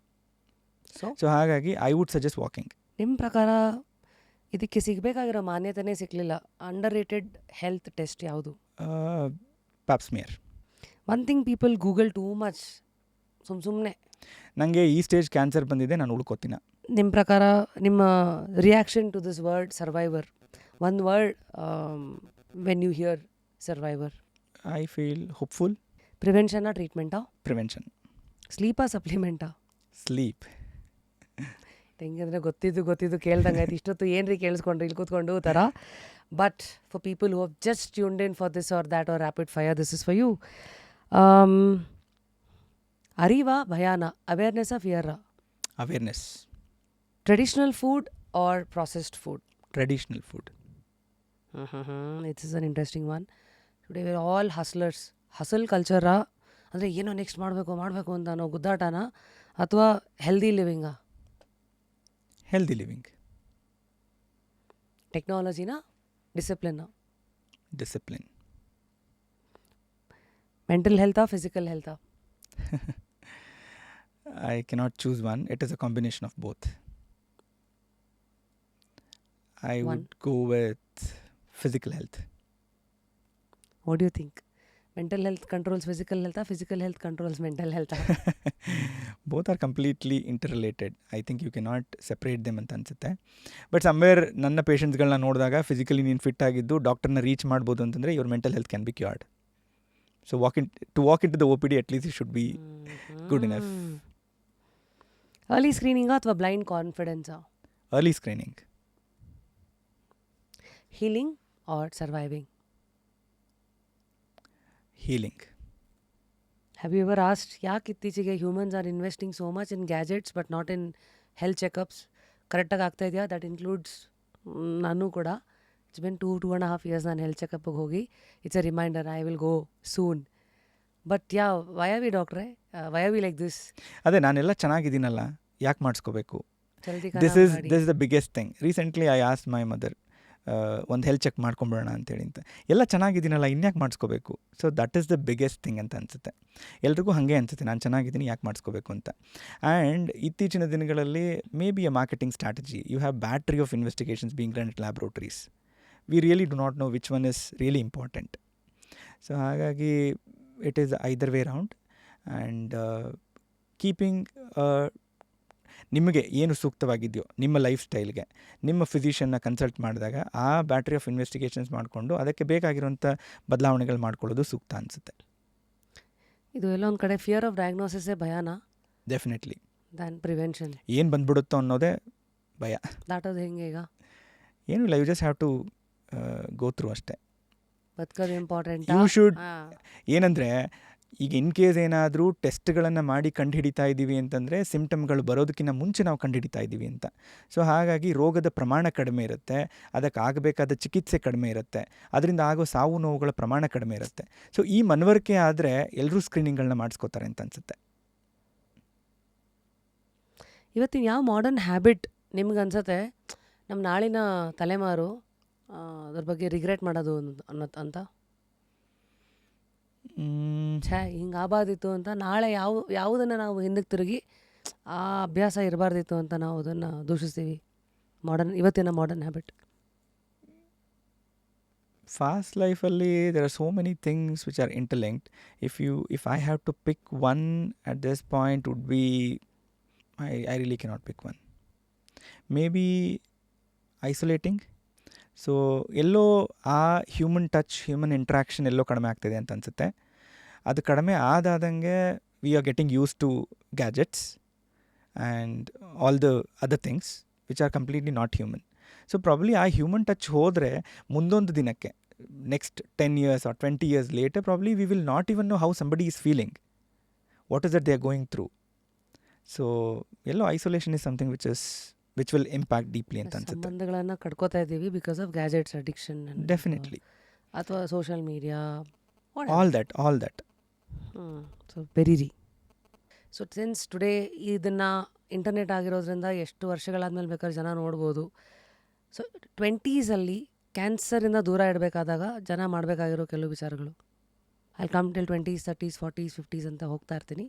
So in your 20s how to stay away from cancer? 20s is the age where you want to indulge in everything. That is a curious age ಅಂತ ಹೇಳಿ, tender age probably. Time to dream. Correct. ಹಾಗಾಗಿ ಒಳ್ಳೆ ಅಭ್ಯಾಸಗಳನ್ನ ರೂಢಿಸ್ಕೊಳ್ಳುವಂಥ ಸಮಯನೇ ಅದು ಅಂತ ಅನಿಸುತ್ತೆ. So ನಾನು ಈಗಿನ ಜನ್ರೇಷನ್ಗೆ ಏನು ಹೇಳ್ತೀನಿ ಅಂತಂದರೆ ಎಲ್ಲ ದುಶ್ಚಟಗಳಿಂದ ದೂರ ಇರಿ. ಸ್ಮೋಕಿಂಗ್ ಆಗಿರ್ಬೋದು, ಆಲ್ಕೋಹಾಲ್ ಆಗಿರ್ಬೋದು, vaping, drugs, everything, all that. Anything which is addictive is not good to you. So ಅದೆಲ್ಲದರಿಂದ ದೂರ ಇರಿ. ಆ್ಯಂಡ್ ಈಗ ಒಳ್ಳೆ ಹ್ಯಾಬಿಟ್ಗಳನ್ನ ಬೆಳೆಸ್ಕೊಳ್ಳಿ ಅನ್ನೋದಕ್ಕೆ it is individualised again. Somebody likes singing, somebody likes music, somebody likes dancing. Probably ಆ ಥರದ್ರಲ್ಲೆಲ್ಲ you should cultivate oneself ಅನಿಸುತ್ತೆ. I think these are the 2 things. In your 30s? 30s you are already at a midlife crisis now and you should balance your profession and health together. ಹೆಲ್ತ್ಗೆ ತುಂಬ importance ಕೊಡಬೇಕಾಗತ್ತೆ. And we see lots of heart attacks early ಏಜ್ಗಳಲ್ಲಿ. So ಹಾಗಾಗಿ monitor your weight, look after your diet, make sure you move around. 40ರ ಹರಿಯದಲ್ಲಿರೋರಿಗೆ 40ರಲ್ಲಿ in case if it is ಮಹಿಳೆಯರಾದರೆ 40 ವರ್ಷ ಮೇಲ್ಪಟ್ಟಂತಹ ಎಲ್ಲ ಮಹಿಳೆಯರು ಕೂಡ ಎಕ್ಸ್ರೇ ಮ್ಯಾಮೋಗ್ರಾಮ್ಗಳನ್ನ ಮಾಡಿಸ್ಕೊಳ್ಳಿ. ಮುಂದಿನ 10 ವರ್ಷಗಳಲ್ಲಿ 8ರಲ್ಲಿ ಒಬ್ಬರಿಗೆ ಬ್ರೆಸ್ಟ್ ಕ್ಯಾನ್ಸರ್ ಆಗುವಂಥ ಸಾಧ್ಯತೆಗಳಿದೆ. ಈ ಅಂಕಿಅಂಶಗಳನ್ನು ನಾವು ತಪ್ಪಿಸೋಕ್ಕೆ ಸಾಧ್ಯ ಇಲ್ಲ. 8ರಲ್ಲಿ ಒಬ್ಬರು ಯಾರಾದರೂ ಆಗಿರ್ಬೋದು. ಆದರೆ ಈ ಕಾಯಿಲೆಗಳನ್ನು ಮೊದಲ ಹಂತಗಳಲ್ಲಿ ಪತ್ತೆ ಮಾಡಿದ್ರೆ ಸಂಪೂರ್ಣವಾಗಿ ಗುಣಪಡಿಸ್ಬೋದು. ಸೊ ಹಾಗಾಗಿ women more than 40 years should undergo X-ray mammogram every yearly routinely. Mark your birthday, gift yourself with X-ray mammogram. Wow. ಪ್ರತಿ ಹುಟ್ಟುಹಬ್ಬ ನೀವು ಕೊಡೋ gift is X-ray mammogram. X-ray mammogram. 50ರ ಹರಿಯದಲ್ಲಿರೋರಿಗೆ 50ರ ಹರೆಯದಲ್ಲಿರೋರಿಗೆ I think that is the generation which led a good healthy life ಅಂತ ಹೇಳ್ಬೋದು. ಪ್ರಾಬ್ಲಿ ಈಗ 50 ವರ್ಷದ ಕೆಳಗಿನವ್ರಿಗೆ ಪ್ರಾಬ್ಲಿ ನಾವೆಲ್ಲ 50 ವರ್ಷಕ್ಕೆ ಹೋಗೋ ಅಷ್ಟರಲ್ಲಿ we will have lots of health hazards ಅಂತ ಅನಿಸುತ್ತೆ, ಅಥವಾ ಹೆಲ್ತ್ ಡಿಫಿಕಲ್ಟೀಸ್ ಅಂತ ಹೇಳ್ಬೋದು. 50 ಇಯರ್ಸಲ್ಲಿ they have led a good life probably. Just to ಅದನ್ನು ಹೆಂಗೆ ಕಂಟಿನ್ಯೂ ಮಾಡಬೇಕು, ಅದನ್ನು ಹೆಂಗೆ ಕ್ಯಾರಿ ಫಾರ್ವರ್ಡ್ ಮಾಡಬೇಕು ಅನ್ನೋದನ್ನು ಯೋಚನೆ ಮಾಡಬೇಕು.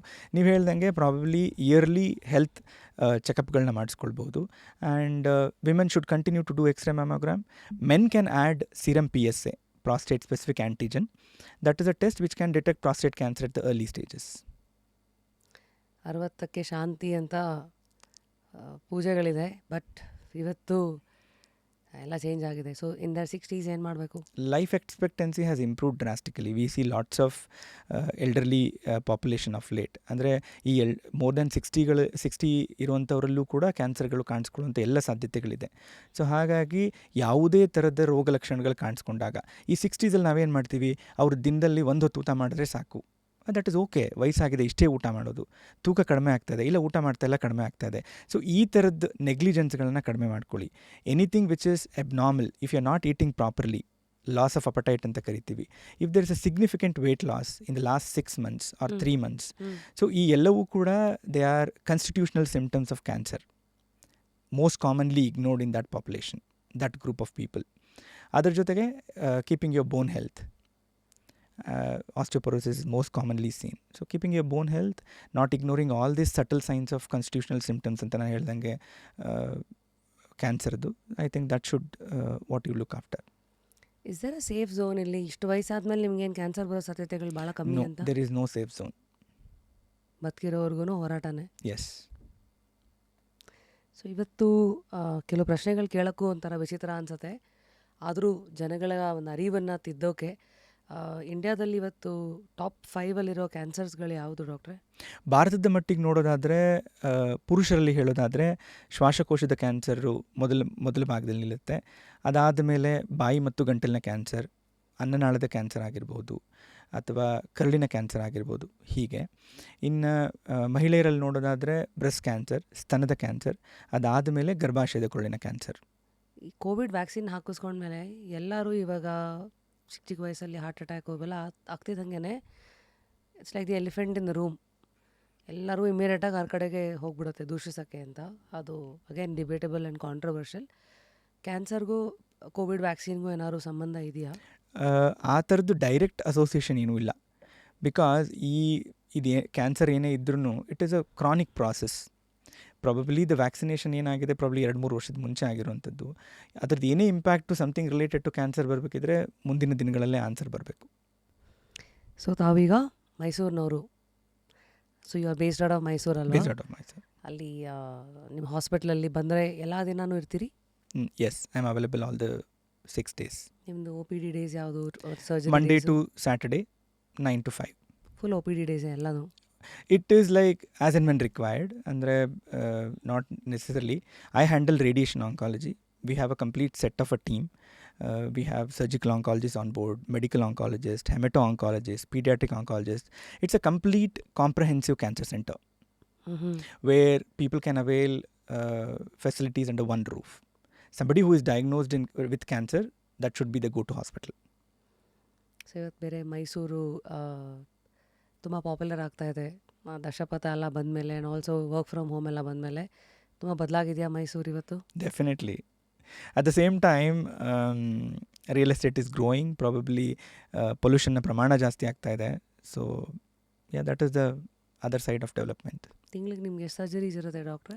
I don't handle surgeries. Handle surgery Otherwise, ನಮ್ಮ surgical department handles on an average of 90 to 100 surgeries, cancer surgeries in a month. So is ದರ ಇದು ಲೈಕ್ ಈ ಹಾಸ್ಪಿಟ್ಲಲ್ಲಿ ಈ ಟ್ರೀಟ್ಮೆಂಟ್ ಸಖತ್ ಫೇಮಸ್ ಥರ what is Bharat famous for?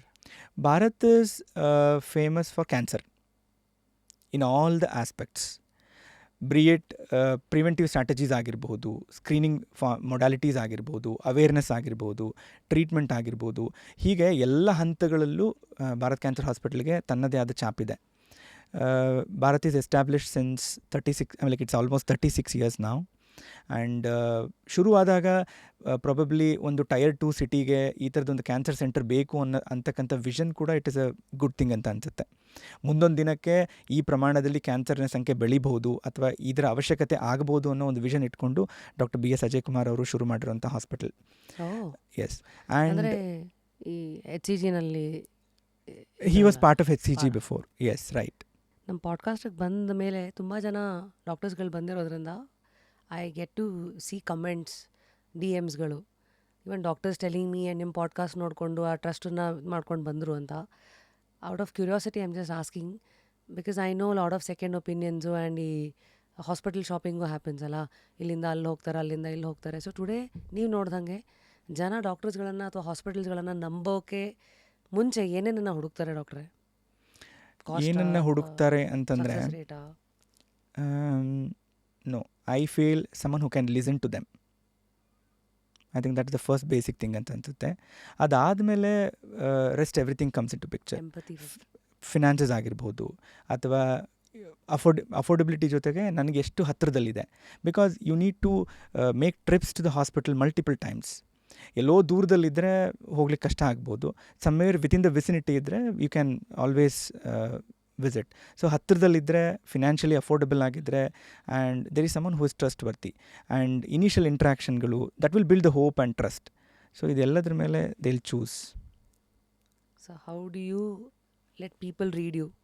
ಯಾಕಂದರೆ ಡಾಕ್ಟರ್ಸ್ಗಳಂತ ಬಂದಾಗ ಜನ ಫುಲ್ಲು ಯಾವಾಗಲೂ ದುಃಖದಲ್ಲಿರ್ತಾರೆ.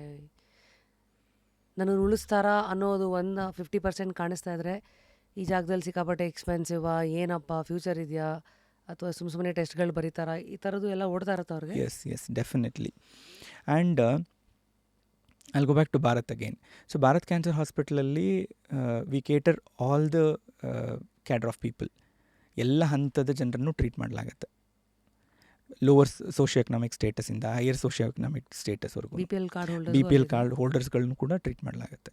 ಸೊ ಹಾಗಾಗಿ ಫಿನಾನ್ಷಿಯಲ್ ಬರ್ಡನ್ ಅನ್ನೋದು probably it is very less when you walk in there. ಅದು ಬಿಟ್ಟರೆ probably how do they read me ಅಂತಂದರೆ, I am quite open. Probably I will discuss with them very openly. What is it exactly, what is that they can expect out of it.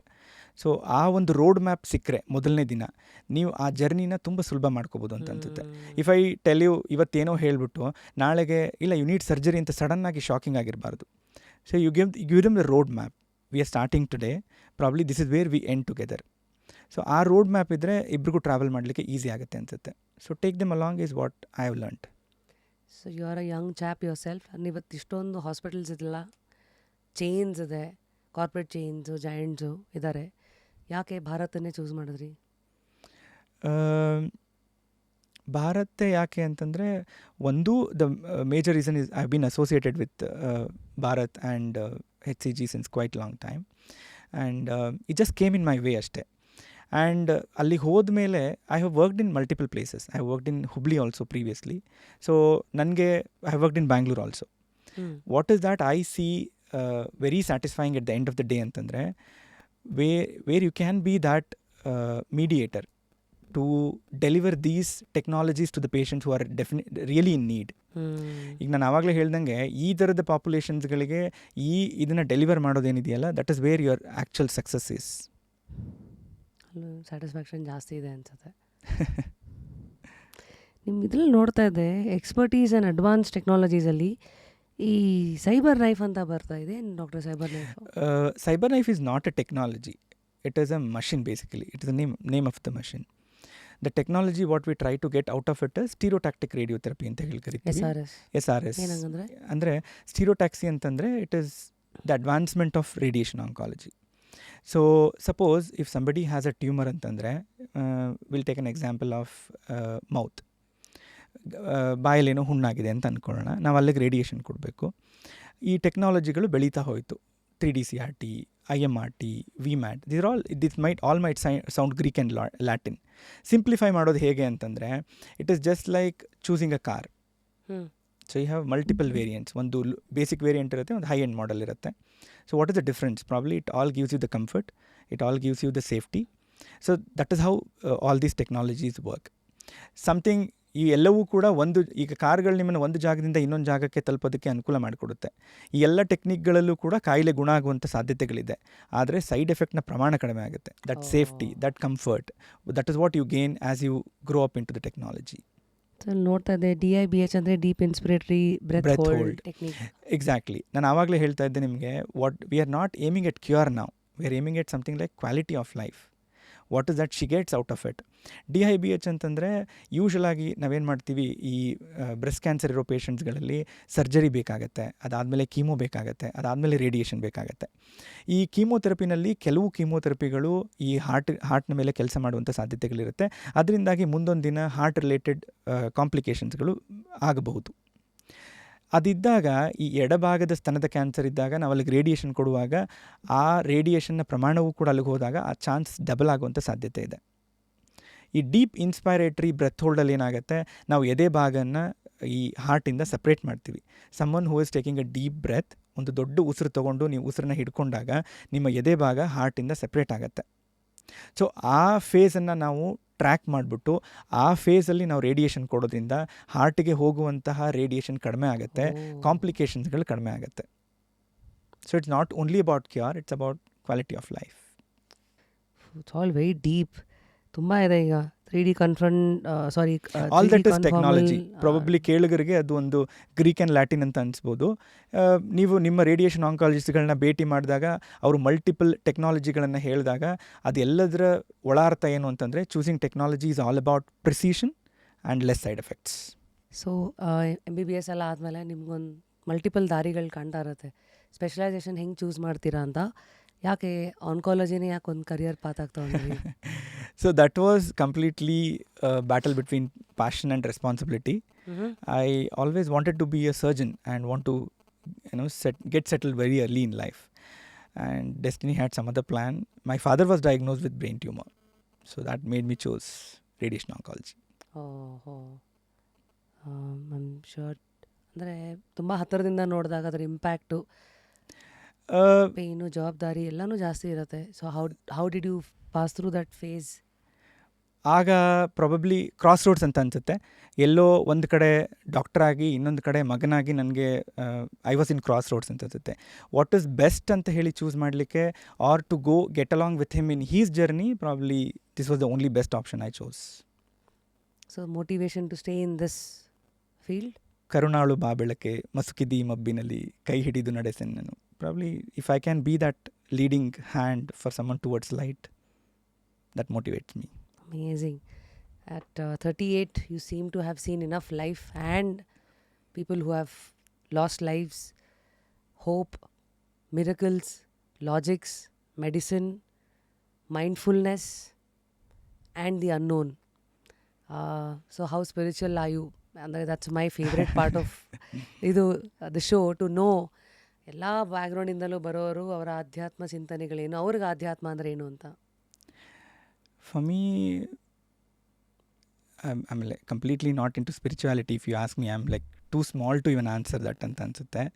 ತುಂಬ ಸಣ್ಣವನು. But what I have learnt somewhere ಎಲ್ಲೋ ಒಂದು ಕಡೆ ಅದು ನಿಮ್ಮನ್ನು ಸರಿ ದಾರಿನಲ್ಲಿ ಇಡುತ್ತೆ ಅಂತ ಅನಿಸುತ್ತೆ. ಪ್ರತಿ ಸರ್ತಿ ನಾನು ಕೇಳ್ಕೊಳ್ಳೋದು ಅದನ್ನೇ, ಪ್ರಾಬ್ಲಿ ನನ್ನಿಂದ ಎಷ್ಟು ಒಳ್ಳೇದು ಮಾಡೋಕ್ಕಾಗುತ್ತೋ ಅಷ್ಟು ಒಳ್ಳೇದು ಮಾಡಿಸು. ಆಮೇಲೆ ಕೆಟ್ಟದ್ದು ಕೆಟ್ಟದ್ದು ಅಂದರೆ ಒಳ್ಳೇದು ಮಾಡೋಕ್ಕಾಗದೇ ಇದ್ರೂ ಪರವಾಗಿಲ್ಲ, ಕೆಟ್ಟದ್ದು ಮಾಡಿಸ್ಬೇಡ ಅನ್ನೋದು. I think that is what is my ಆಧ್ಯಾತ್ಮ. ಜಿದ್ದು ಕೃಷ್ಣಮೂರ್ತಿ ಅವರು, have you seen his videos ಅಥವಾ ಅವ್ರದ್ದು ಯಾವ್ದಾದ್ರು ಬುಕ್ ಓದಿದ್ದೀರಾ? I really cannot recollect. I'll tell you, ಅವ್ರದ್ದು ಒಂದಷ್ಟು ಪಾಪ್ಯುಲರ್ ಬುಕ್ಸ್ ಇದೆ. ವಿದುರನ ಬಗ್ಗೆ ಬರೆದಿರೋದು ಸೇಮ್ ಕೃಷ್ಣಮೂರ್ತಿ ಅವರ? ಇವ್ರು ಬಹುಶಃ ಐ ಸೀರಿಯಸ್ಲಿ ಡೋಂಟ್ ರೀಕಲೆಕ್ಟ್. ಹಾಂ ಹೇಳಿ ಡಾಕ್ಟ್ರೆ, ದಿಸ್ ಇಸ್ ಅ ಡಿಫ್ರೆಂಟ್ ಇದು. ಯಪ್. ಜೆ ಕೃಷ್ಣಮೂರ್ತಿ ಅವರು ಅಂತ, ಅವ್ರು ತುಂಬ ಥಾಟ್ ಪ್ರೊವೋಕಿಂಗ್ ಬುಕ್ಸ್ಗಳನ್ನು ಬರೆದಿದ್ದಾರೆ. ಫಾರ್ ಎಕ್ಸಾಂಪಲ್ ಅವ್ರದ್ದು ಥಿಂಕ್ ಆನ್ ದೀಸ್ ಥಿಂಗ್ಸ್ ಅಂತ ಒಂದು, ತುಂಬ ಓಶೋ ಅವರ ಒಂದಷ್ಟು ಲರ್ನಿಂಗ್ಸಿಂದಲೂ ಇನ್ಸ್ಪೈರ್ ಆದಂಗಿದೆ ಅವ್ರ ಮಾತು. ಆ್ಯಂಡ್ ಫ್ರೀಡಮ್ ಫ್ರಮ್ ಅನ್ನೋನ್ ಅಂತಲೂ ಒಂದು ಇದಿದೆ, ಬುಕ್ ಬರೆದಿದ್ದಾರೆ. ಸೊ ಅದರಲ್ಲೆಲ್ಲ ಏನು ಹೇಳ್ತಾರೆ ಅಂದರೆ, ಹಿಸ್ ಬಿಲೀಫ್ ಇಸ್, ನೀವು ಯಾವಾಗ ಕನ್ಕ್ಲೂಷನಿಗೆ ಬಂದುಬಿಡ್ತಿರೋ ಇದಿಷ್ಟೇ ಅಂತ ಅದನ್ನ ಅಳದು ಬಿಟ್ಬಿಟ್ರೆ, there you stop being intelligent ಅಂತ. ನನಗೆ ಗೊತ್ತಿಲ್ಲ, ಇವತ್ತಿಗೆ ಹಿಂಗೆ ಕಾಣಿಸ್ತಾ ಇದೆ, ಮುಂದೆ ಏನೋ ಗೊತ್ತಿಲ್ಲ ಅಂತ. ಸೊ ಈ ಆ್ಯಟಿಟ್ಯೂಡು ದೇವ್ರ ವಿಚಾರದಲ್ಲಿರ್ಬೋದು, ಅದು anything in life, when you don't believe ಅಥವಾ when you don't conclude, there are still, that's where the intelligence is still there. One of his ಇದು. That's true. ಅದನ್ನು ಪ್ರಶ್ನೆ ಮಾಡಿರೋರು ಇದ್ದಾರೆ, ಅದನ್ನು ಒಪ್ಕೊಂಡಿರೋರು ಇದ್ದಾರೆ, ಅದ್ರ ಬಗ್ಗೆ ದನಿ ಎತ್ತಿದವ್ರು ಇದ್ದಾರೆ. I think it all depends. ಹಂಗೆ ಕಾಣುತ್ತೆ, ಅಪ್ಕೊಳ್ಳೋರು ಅಂತ ಜಾಡ್ಸೋರು ಎಲ್ಲರೂ ಇರ್ತಾರೆ. So to ask you the next question, ಅಷ್ಟು ನಿಮ್ಮ ಆಲೋಚನೆಗಳನ್ನು ಶೇಪ್ ಮಾಡೋ ಅಥವಾ ಮಾಡಿರೋ ಪುಸ್ತಕಗಳು ಯಾವುವು? MBBS ಪುಸ್ತಕಗಳನ್ನೆಲ್ಲ ಬಿಟ್ಟರೆ. ನಾನು ತುಂಬ ಆಧ್ಯಾತ್ಮಿಕವಾಗಿ ಏನೂ ಓದ್ಕೊಂಡಿಲ್ಲ. I have not read so much.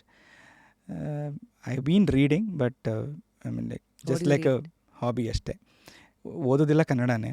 And I have read Kuvempu, I have read Bendre ಅವ್ರನ್ನ, I have read S L. Bhyrappa. Wow! ಎಲ್ಲ ಫುಲ್ PhD ಲೆವೆಲ್ ರೈಟರ್ಸನ್ನೇ ಓದ್ಬಿಟ್ಟಿದ್ದೀರಾ. ಅಂದರೆ ರೈಟಿಂಗಲ್ಲೂ ಬರವಣಿಗೆ ಟಚ್ ಮಾಡೋ ಟಾಪಿಕ್ಸು ಹೇಳೋ ರೀತಿ ಸ್ಟೈಲ್ಸಲ್ಲೂ there are different levels. So ನಮ್ಮ ಜನಗಳಿಗೆ ಪುಸ್ತಕಗಳನ್ನು ರೆಕಮೆಂಡ್ ಮಾಡೋದಾದರೆ for young readers, new readers, 3 books ನೀವು ರೆಕಮೆಂಡ್ ಮಾಡೋದು? Parva by S L. Bhyrappa. Oh, why? ಅಂದರೆ ನಾವೆಲ್ಲರೂ ಮಹಾಭಾರತವನ್ನು ನೋಡಿದ್ದು ಹೇಗೆ ಅಂದರೆ ಅವರೆಲ್ಲರನ್ನೂ ಒಂದು ಯುಗ ಪುರುಷರನ್ನಾಗಿ ಅಥವಾ ಸೂಪರ್ ಹೀರೋಸ್ ಆಗೇ ನೋಡಿದ್ವಿ ಅಂತ ಅನ್ಸುತ್ತೆ. ಭೈರಪ್ಪನವರು ಅದನ್ನು ಸಾಮಾನ್ಯ ಜನರನ್ನಾಗಿ ಹೇಗೆ ನೋಡ್ಬೋದು, ಅವರಲ್ಲೂ ಲೋಪದೋಷಗಳಿತ್ತು, ಅವರು ನಮ್ಮಂತೆ ಸಾಮಾನ್ಯ ಮನುಷ್ಯರಾಗಿ ಬದುಕಿದ್ರು ಅನ್ನೋದನ್ನು ತುಂಬ ಮಂದಟ್ಟು ಮಾಡ್ತಾರೆ. ಸೊ ಅದೆಲ್ಲೋ ನನಗೆ ತುಂಬ ಇಷ್ಟ ಆಗುತ್ತೆ. ಆ್ಯಂಡ್ ಎಲ್ಲರ ವಿಚಾರಗಳು ಹೇಗಿತ್ತು, ಪ್ರಾಬಬ್ಲಿ ಕುಂತಿಯಾಗಿ, ಗಾಂಧಾರಿಯಾಗಿ, ಈ ಕಡೆ ಅರ್ಜುನನಾಗಿ, ಎಲ್ಲರ ಏನು ಶೂಸಲ್ಲೂ ಒಂದೊಂದು ಸರ್ತಿ ಹೋಗ್ಬಿಟ್ಟು ಏನಿತ್ತು ದೃಷ್ಟಿಕೋನ ಅನ್ನೋದನ್ನು ತುಂಬ ಆ್ಯಕ್ಯುರೇಟಾಗಿ ತೆಗಿತಾರೆ ಅಂತ ಅನಿಸುತ್ತೆ. ಸೊ ನನಗೆ personally it is one of my favourite book. So ಎಲ್ಲೂ ಅವರು ನನಗೆ ಸೂಪರ್ ಹೀರೋಸ್ ಆಗಿ ಕಾಣಿಸೋದೇ ಇಲ್ಲ, ಎಲ್ಲ ನನ್ನ ಥರನೇ ಇದ್ರಲ್ಲ, ನಮ್ಮ ಥರನೇ ಬದುಕಿ ಹೋಗಿದ್ರಲ್ಲ ಅಂತ ಅನಿಸ್ಬಿಡುತ್ತೆ. ಸೊ ಆ ವಿಚಾರಕ್ಕೆ I feel that is my favourite book. ಸರಿ. ಅದು ಬಿಟ್ಟರೆ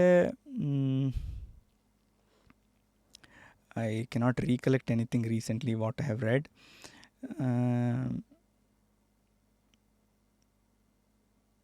ಮೇಬಿ ಐ ಕ್ಯಾನ್ ಕೋಟ್ ಕಾರಂತರ ಮೂಕಜ್ಜಿಯ ಕನಸುಗಳು. ಸೊ ತುಂಬ ತೊಳಲಾಟಗಳಿದೆ ಅಲ್ಲಿ. ಸೊ ಅದನ್ನು ತುಂಬ ಏನು ಒಂದೇ ಏನು ದಾರದ ಎಳೆಯಾಗಿ ಅದನ್ನು ಬಿಡಿಸ್ಕೊಂಡು ಹೋಗ್ತಾರೆ. ಸೊ ಅದು ಎಲ್ಲೋ ನನಗೆ ತುಂಬ ಹತ್ತಿರ ಅಂತ ಅನಿಸುತ್ತೆ. ಯಾವ ತೊಳಲಾಟಗಳಿರೋದಲ್ಲಿ ಸಬ್ಜೆಕ್ಟ್? ಇಟ್ ಈಸ್ ಅಬೌಟ್ ಮರ ಮತ್ತು ಬೇರು. ಸೊ ಇದೆರಡರ ಮಧ್ಯೆ ನಡೆಯುವಂಥ ಏನು ವಿರೋಧಾಭಾಸದ ಇದು. ಮರ ಮತ್ತು ಬೇರು. ಓಹೋ, ಸರಿ. ದೆನ್ ಮೂಕಜ್ಜಿಯ ಕನಸುಗಳು. ಅದು ಬಿಟ್ಟರೆ ಇನ್ಯಾವುದು ನನಗೀಗ ಸದ್ಯಕ್ಕೆ ನೆನಪಾಗ್ತಾ ಇಲ್ಲ. ಸೊ ಗೆಸ್ ಅಮೇಝಿಂಗ್ ಡಾಕ್ಟ್ರೇ. ಚೆನ್ನಾಗಿತ್ತು ನಿಮ್ಮ ಜರ್ನಿ ಇಲ್ಲಿವರೆಗೂ, ಲೈಫನ್ನು ನೋಡಿರೋ ರೀತಿ ಆ್ಯಂಡ್ ಪೇಷನ್ಸ್, ಅದರಲ್ಲಿ ನೀವು ತೋರಿಸಿರೋ ಪೇಷನ್ಸ್, ಇಷ್ಟರ ಮಧ್ಯ ನೀವಿನ್ನೂ ಹುಡುಕ್ತಾ ಇರೋ ಉತ್ತರಗಳು, ನಿಮ್ಮ ಮುಂದೆ ಮೆಡಿಕಲಿ ಆ್ಯಂಡ್ ಲೈಫ್ ಮೂಲಕ ಬಂದಿರೋ ಪ್ರಶ್ನೆಗಳು. ಸೊ ಎನಿ ಕ್ವೆಶನ್ ದಟ್ ಇನ್ನು ಯಾವುದೋ ಪ್ರಶ್ನೆಗೆ ನಿಮ್ಗೆ ಇನ್ನೂ ಇದುವರೆಗೂ ಉತ್ತರ ಸಿಕ್ಕಿಲ್ಲ ಅಂದರೆ as A human, as A doctor, ಆ ಥರದ್ದು ಪ್ರಶ್ನೆಗಳು ಯಾವುದೂ ಇಲ್ಲ ಅಂತ ಅನಿಸುತ್ತೆ. ಬರೀ ಸನ್ನಿವೇಶಗಳು ಮಾತ್ರ. ಪ್ರಾಬಬ್ಲಿ ನೀವು ಪ್ರತಿ ಸನ್ನಿವೇಶಗಳನ್ನು ಅಳೆದು ತೂಗಿ ನೋಡಿದಾಗ ಉತ್ತರಗಳು ಇದ್ದೇ ಇರುತ್ತೆ ಅನಿಸುತ್ತೆ. ಪ್ರಶ್ನೆ ಅಂತ ಯಾವುದೂ ಇಲ್ಲ ಅನಿಸುತ್ತೆ. ಸೊ ನೀವು ಅಷ್ಟೊಂದು ಆಯಾ ಟೈಮಿಗೆ ಕಂಪಾರ್ಟ್ಮೆಂಟಲೈಸ್ ಮಾಡಿ ಅಳೆದು ಸೊಲ್ಯೂಷನ್ ಹುಡುಕಿ ಮುಂದಕ್ಕೆ ಹೋಗ್ತೀರಾ. You don't carry anything. That is how it should be ಅಂತ ಅನಿಸುತ್ತೆ, to feel light at the end of the day. So doctor ಬರೀ ಕ್ಯಾನ್ಸರ್ ಬಗ್ಗೆ ಅಷ್ಟೇ ಅಲ್ಲ, also how to look at life ಅನ್ನೋದು ಒಂದು compartmentalising itself is the beauty of it, so that you don't carry any weight, ಯಾವ ಭಾರಗಳನ್ನು ಹೊರಲ್ಲ ಅನ್ನೋದು. ನೀವು ಈಗ ಎಲ್ಲ ಭಾರ ನೀವು ಹೊರಗೆ ಶುರು ಮಾಡಿದ್ರೆ ಪ್ರಾಬ್ಲಿ ನೀವು ಕೊಡೋದಕ್ಕೆ ಇನ್ನೇನು ಉಳಿಯೋದಿಲ್ಲ ಅಂತ ಅನಿಸುತ್ತೆ. And for me I should be that go to person next day. ಬರೋ ಪೇಷಂಟ್ಸ್ಗಳಿಗೆ ನಾನು ಸೂಕ್ತವಾಗಿ ಇಷ್ಟೇ ಸಮನಾಗಿ ಪೇಷನ್ಸಿಂದ ಆನ್ಸರ್ ಮಾಡಬೇಕು ಅಂತಂದರೆ ಐ ಶುಡ್ ರಿಮೇನ್ ಕಂಟೆಂಟ್ಫುಲ್ ಅಂತ ಅನ್ಸುತ್ತೆ. So amazing. For tips for people who are struggling to let go. ನಾನಿಷ್ಟು ಪ್ರಾಬ್ಲಿ ನಾಟ್ ಸೋ ಫಿಲಾಸಫಿಕಲ್ ಅಂತ ಅನ್ಸುತ್ತೆ, but you have let go is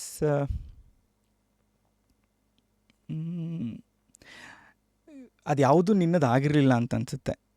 so hanging on to something which was never yours ಅಂತ ಅರ್ಥ ಮಾಡ್ಕೊಂಡ್ಬಿಟ್ರೆ let go is very easy. So ಹಂಗೆ ನೋಡಿದ್ರೆ bigger philosophy is ನಾವು ಬರುವಾಗಲೂ ಒಬ್ಬರೇ ಹೋಗಬೇಕಾದ್ರೂ ಒಬ್ಬರೇ. ಅದು ನೋಡೋದಕ್ಕೆ ತುಂಬ ಚೆನ್ನಾಗಿದೆ, ಕೇಳೋದಕ್ಕೆ ತುಂಬ ಚೆನ್ನಾಗಿದೆ ಅಂತ ಅನಿಸುತ್ತೆ. But at the end of the day we are all humans. ಬೆಳೀತಾ ಎಲ್ಲೋ ಅಣ್ಣ ತಮ್ಮ ಅಕ್ಕ ತಂಗಿ ಸ್ನೇಹಿತರು ಇದೆಲ್ಲದನ್ನು ಬೆಳೆಸ್ತಾ ಹೋಗ್ತೀವಿ ಅಂತ ಅನಿಸುತ್ತೆ. ಬಟ್ ಎಲ್ಲಿ ನಾವು ಎಷ್ಟು ಎಕ್ಸ್ಪೆಕ್ಟ್ ಮಾಡಬೇಕು ಅನ್ನೋದನ್ನು ನಾವು ತಿಳ್ಕೊಳ್ಳೋದಿಲ್ಲ ಅಂತ ಅನಿಸುತ್ತೆ. ಅದು ನಿಮಗೆ ಅದರ ಅರಿವಾಗಿದ್ದು ಅಥವಾ ಅದನ್ನು ನಾವು ಹೀಗೆ ನೋಡಬೇಕಂತ ಅದರ ಭಾಸವಾಗಿದ್ದು? 1-2 ಸನ್ನಿವೇಶಗಳು ಅಂತ ಏನಿಲ್ಲ. Probably life is a lesson. ಪ್ರತಿದಿನ ಕಲಿತಾ ಹೋಗ್ತಾ ಇರೋದೆ. ಸೊ ನೀವು ಕಲ್ತಷ್ಟು ಪ್ರಾಬಬ್ಲಿ ಲೆಟ್ ಗೋ ಈಸಿ ಆಗುತ್ತೆ ಅನಿಸುತ್ತೆ. So fine, we'll continue to stay curious and continue to learn from people through their life experiences, perspectives. So, ಡಾಕ್ಟ್ರೇ ಹೆಂಗಿತ್ತು ನಿಮ್ಮ ಫಸ್ಟ್ ಪಾಡ್ಕಾಸ್ಟಾ? This is my first podcast and ನಾನು ನಿಮ್ಮ ಜೊತೆಗೆ ಮಾಡ್ತಾ ಇರೋದು ನನಗೆ ತುಂಬ ಖುಷಿ ಇದೆ. I have always been a fan of you doctor for retro Savari and definitely so it was really nice. ಒಂದು ನೀವು ನನ್ನನ್ನು ತುಂಬ ಕಂಫರ್ಟಬಲ್ ಆಗಿ ಮಾಡಿದ್ರಿ and the conversation went in flow. I didn't have like ನನಗೆ ಯಾವುದೂ ಹಿಕಪ್ಸ್ ಇರಲಿಲ್ಲ ಮಧ್ಯದಲ್ಲಿ. I was like being myself through out the podcast ಅನ್ಸುತ್ತೆ. Very sorted and well awakened plus ಒಳ್ಳೊಳ್ಳೆ ವಿಚಾರಗಳನ್ನು ಒಳಗೆ ಹಾಕ್ಕೊಂಡಿರೋ ವ್ಯಕ್ತಿ and be the same person that you are. Especially ನಿಮ್ಮ ವಾತಾವರಣ ಮತ್ತು ನಿಮ್ಮ ಉದ್ದೇಶ, ನಿಮ್ಮ ಲೈಫ್, ಇದೆಲ್ಲದ್ರ ಮಧ್ಯೆ it's quite tough to balance I guess. So ಮನೇಲಿ ಯಾರಿದ್ದಾರೆ ಈಗ? ನನ್ನ ತಾಯಿ and my sister is married and I am happily single. Keep going. And nominate 3 ವ್ಯಕ್ತಿತ್ವಗಳನ್ನು ಯಾರನ್ನು ನಾವು ಜಸ್ಟ್ ಕ್ಯೂರಿಯಸಲ್ಲಿ ಕರೆಸ್ಬೇಕು?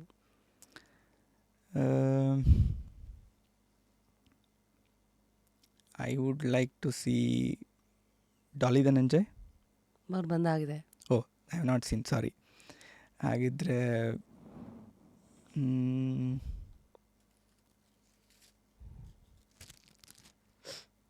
I would like to see doctor B S Ajay Kumar. HCG HCG. HCG I mean, he's part of the HCG, and I mean, like, ಈಗ he's the director of chairman of Bharat Hospital and Institute of Oncology. Right. Probably he's a good visionary. ಅವ್ರಿಗೆ I mean like ನಾನು ಇಷ್ಟೆಲ್ಲ ಕಲ್ತಿದ್ದೀನಿ ಅಂದರೆ probably ಅವರಿಂದ ಕಲ್ತಿರ್ಬೋದು ಅಥವಾ ಆ ಥರದ್ದೆಲ್ಲ ಸೀನಿಯರ್ಸಿಂದ ಕಲ್ತಿರೋದು. ಸೊ ಹಾಗಾಗಿ I think he'll be able to make more sense. Sure. MD Pallavi ಅವರು ಬಂದಾಗಿದೆ. ಏನು ಡಾಕ್ಟ್ರೇ ನಾವು ನೋಡೇ ಇಲ್ಲ ಎಪಿಸೋಡ್ ದಯವಿಟ್ಟು ಇವತ್ತು ಹೋಗಿ Daali and MD Pallavi episodes ನೀವು ನೋಡಿ ಡಾಕ್ಟ್ರೇ. ಸಹನಾ ವಿಜಯ್ ಕುಮಾರ್. 2 ಹೇಳಿದೆ ನಾನು ಇವಾಗ ಅಷ್ಟೇ. ಒಂದು BS ಅಜಯ್ ಕುಮಾರ್, ಸಹನಾ ವಿಜಯ್ ಕುಮಾರ್. ಓಕೆ. ಸಹನಾ ವಿಜಯ್ ಕುಮಾರ್ ಅವರ ಪರಿಚಯ ಅಫ್ಕೋರ್ಸ್ ಅವರು ಭೈರಪ್ಪನವರ ನನಗೆ ತುಂಬ ಆಪ್ತವಾಗಿದ್ದು ಸಹನಾ ವಿಜಯ್. ನಾನು ಅವರನ್ನು ಯಾವತ್ತೂ ವ್ಯಕ್ತಿಗತವಾಗಿ ಭೇಟಿಯಾಗಿಲ್ಲ. ಅವರ ಭಾಷಣಗಳನ್ನ ಕೇಳಿದ್ದೀನಿ, ಅವರ ವಿಶ್ಲೇಷಣೆಗಳನ್ನ ಓದಿದ್ದೀನಿ. ಸೊ ಹಾಗಾಗಿ ಎಲ್ಲೋ ನನಗೆ ಅವರು ತುಂಬ ಕನೆಕ್ಟ್ ಆಗ್ತಾರೆ. ಹಾಗಾಗಿ Sahana Vijay Kumar. Thank you. Spiritual initiation and how to self certify that you are enlightened ಅಂತ ಒಂದು ಬುಕ್ ಇದೆ ಡಾಕ್ಟ್ರೇ. ಇದು ಚೆನ್ನಾಗಿದೆ title. Whoever needs this can also I don't know pick this up. ಇದು ನಮ್ಮ I think you will know ಬೆಂಗಳೂರಲ್ಲಿ kids camp ಅಂತ ಒಂದು ಬ್ರ್ಯಾಂಡ್ ಇತ್ತು ಗೊತ್ತಾ? ಹೌದು, ಮೊದಲು ಹಾಂ, MG ರೋಡ್ ಹತ್ರ. ಅದ್ರದ್ದು ಓನರ್ ರವಿ ಮೆಹಲ್ವಾನಿ ಅಂತ. ಅವ್ರು ಇಲ್ಲಿಗೆ ಬಂದಿದ್ದಾಗ ಒಂದಷ್ಟು 90 to 100 ಬುಕ್ಸ್ ಬರೆದಿದ್ದಾರೆ. So is now an awakened soul and ಅವ್ರ ಜರ್ನಿ, ಅವ್ರ ರಿಫ್ಲೆಕ್ಷನ್ಸ್ ಬಗ್ಗೆ ಎಲ್ಲ ಬರೆದಿದ್ದಾರೆ. ಸೊ ಎಲ್ಲ ಸೆಲ್ಫ್ ಹೆಲ್ಪ್ ಬುಕ್ಸ್ ಕೊಡ್ತಾಯಿತ್ತು. ಇದನ್ನು ಕೊಡ್ರಿ ಅಂದರು. ಸೊ ಒಂದಷ್ಟು ಬುಕ್ಸ್ ಎಲ್ಲ ಏನಿದೆ, ದಟ್ಸ್ ವಾಟ್ ವಿ ಗಿವಿಂಗ್. ಅವ್ರು ಎಲ್ಲಿವರೆಗೂ ಅಂದರೆ ಅವ್ರ ಹೆಸರೇ ಬಿಟ್ಬಿಟ್ಟಿದ್ದಾರೆ, ಐಡೆಂಟಿಟಿನೂ ಬಿಟ್ಬಿಟ್ಟಿದ್ದಾರೆ. ಆತ್ಮ ನಿನ್ ರವಿ. ಓ, ಅಂದರೆ ಈಗ ಒಂದು ಬಲೂನ್ ಒಳಗೆ ಗಾಳಿ ಇದೆ, ಗಾಳಿ ಇದೆ. ಗಾಳಿ ನಾನು ಅಷ್ಟೇ. ಅದಕ್ಕೆ ಬಲೂನ್ಗೆ ಏನಕ್ಕೆ ಹೆಸರು ಅಂತ ಅವರು. ಸೊ ಆತ್ಮ ನಿನ್ ರವಿ. ಸೊ ಅಲ್ಲಿವರೆಗೂ ನಾವು ಅಲ್ಲಿವರೆಗೂ ತಿಳ್ಕೊಳ್ಳಿಕ್ಕೆ ತುಂಬ ಟೈಮ್ ಬೇಕು ಅನ್ಸುತ್ತೆ. ಗೊತ್ತೂ ಇಲ್ಲ ಎಲ್ಲರದ್ದು ಜರ್ನಿ ಹಾಗೆ ಹೋಗುತ್ತಾ ಇಲ್ವಾ ಅಂತ. ಸೊ ಎಸ್ ಡಾಕ್ಟರ್ ವಿನಯ್ ಅವ್ರನ್ನ ಸೆಕೆಂಡಿಗೆ ವಿಜಯ್ ಮಾಡಿದೆ, sorry. Yes doctor Vinay. What do I write? Offers related and all that. Yeah. So yeah, doctor Vinay, keep exploring life and may you be unstoppable against cancer ಅಂತ ಬರ್ದೀನಿ. Continue to heal. Thank you. ಹೇಗೋ. And ಇದು ಪ್ರತಿ ಸತಿ ಪಾಡ್ಕಾಸ್ಟಲ್ಲೂ ಡಾಕ್ಟರ್ಸ್ಗಳು ಬಂದಾಗ, including me, we are all looking for some secret sauce. ಇದೇನಿಲ್ಲ, the most simple secret sauce is sleep. ಹಾಗಾಗಿ ಅದು 8 hours 9 hours ಮಾಡಿ ನಿದ್ದೆ ಅಂತ. ಡಾಕ್ಟ್ರಿಗೂ ಚೆನ್ನಾಗಿ ನಿದ್ದೆ ಕಂಟಿನ್ಯೂ ಆಗಲಿ, so that he can heal the world through those hands and to that knowledge. So ಡಾಕ್ಟ್ರೇ, repose pillow for you. So I guess ಇವತ್ತಿನ ಎಪಿಸೋಡಲ್ಲಿ ಏನೇನನ್ನು ಕಲ್ತ್ರಿ, ಯಾವುದು ನಿಮ್ಮನ್ನು ಶಾಕ್ ಮಾಡ್ತು, ಸರ್ಪ್ರೈಸ್ ಮಾಡ್ತು, what will stay as a reminder, let us know in the comment section. So remember, yes, awareness is the first step towards prevention. So stay aware. ಈ beware ಅಂತ ಒಂದು board ಇರುತ್ತಲ್ಲ, ಯಾವಾಗಲೂ ಅದನ್ನು ಜ್ಞಾಪಕ ಇಟ್ಕೊಳ್ಳಿ. ಅದು ಬಿವೇರ್ ಅನ್ನೋದು ಆಫ್ ಡಾಗ್ಸ್ ಅಂತ ನಾವು ಬೋರ್ಡ್ ಅಲ್ಲಿಗೆ ಹಾಕಿರ್ಬೋದು, ಬಟ್ ಅದನ್ನ ಸೈಡಿಗೆ ಇಟ್ಟರೆ ಬಿವೇರ್ ಅನ್ನೋದನ್ನು ನಮಗೆ ನಾವು ಅವಾಗವಾಗ ಹೇಳ್ಕೊಳ್ತಾ ಇದ್ದರೆ I think it's a great word for us to stay conscious, be aware. ಇದು ಎಲ್ಲಿಗೆ ಬೇಕಾದ್ರೆ ಅಪ್ಲೈ ಮಾಡ್ಬೋದು, to health, to mental health, to what you eat, to everything. Very tough to follow. So yeah, keep conditioning. Until next time, ನಿಮಗೂ ಅದೇ ಕೆಲಸ. Comment ಸೆಕ್ಷನಲ್ಲಿ let us no ಯಾವ 3 ಗೆಸ್ಟನ್ನು ನೀವು ಕೂಡ ಇಲ್ಲಿ ನೋಡೋಕ್ಕೆ ಇಷ್ಟಪಡ್ತೀರಾ. Thank you doctor. Again you have a long way back to Mysore, I guess. Safe journey and thank you. Thanks again. It was really nice being here. Thank you. Thank you.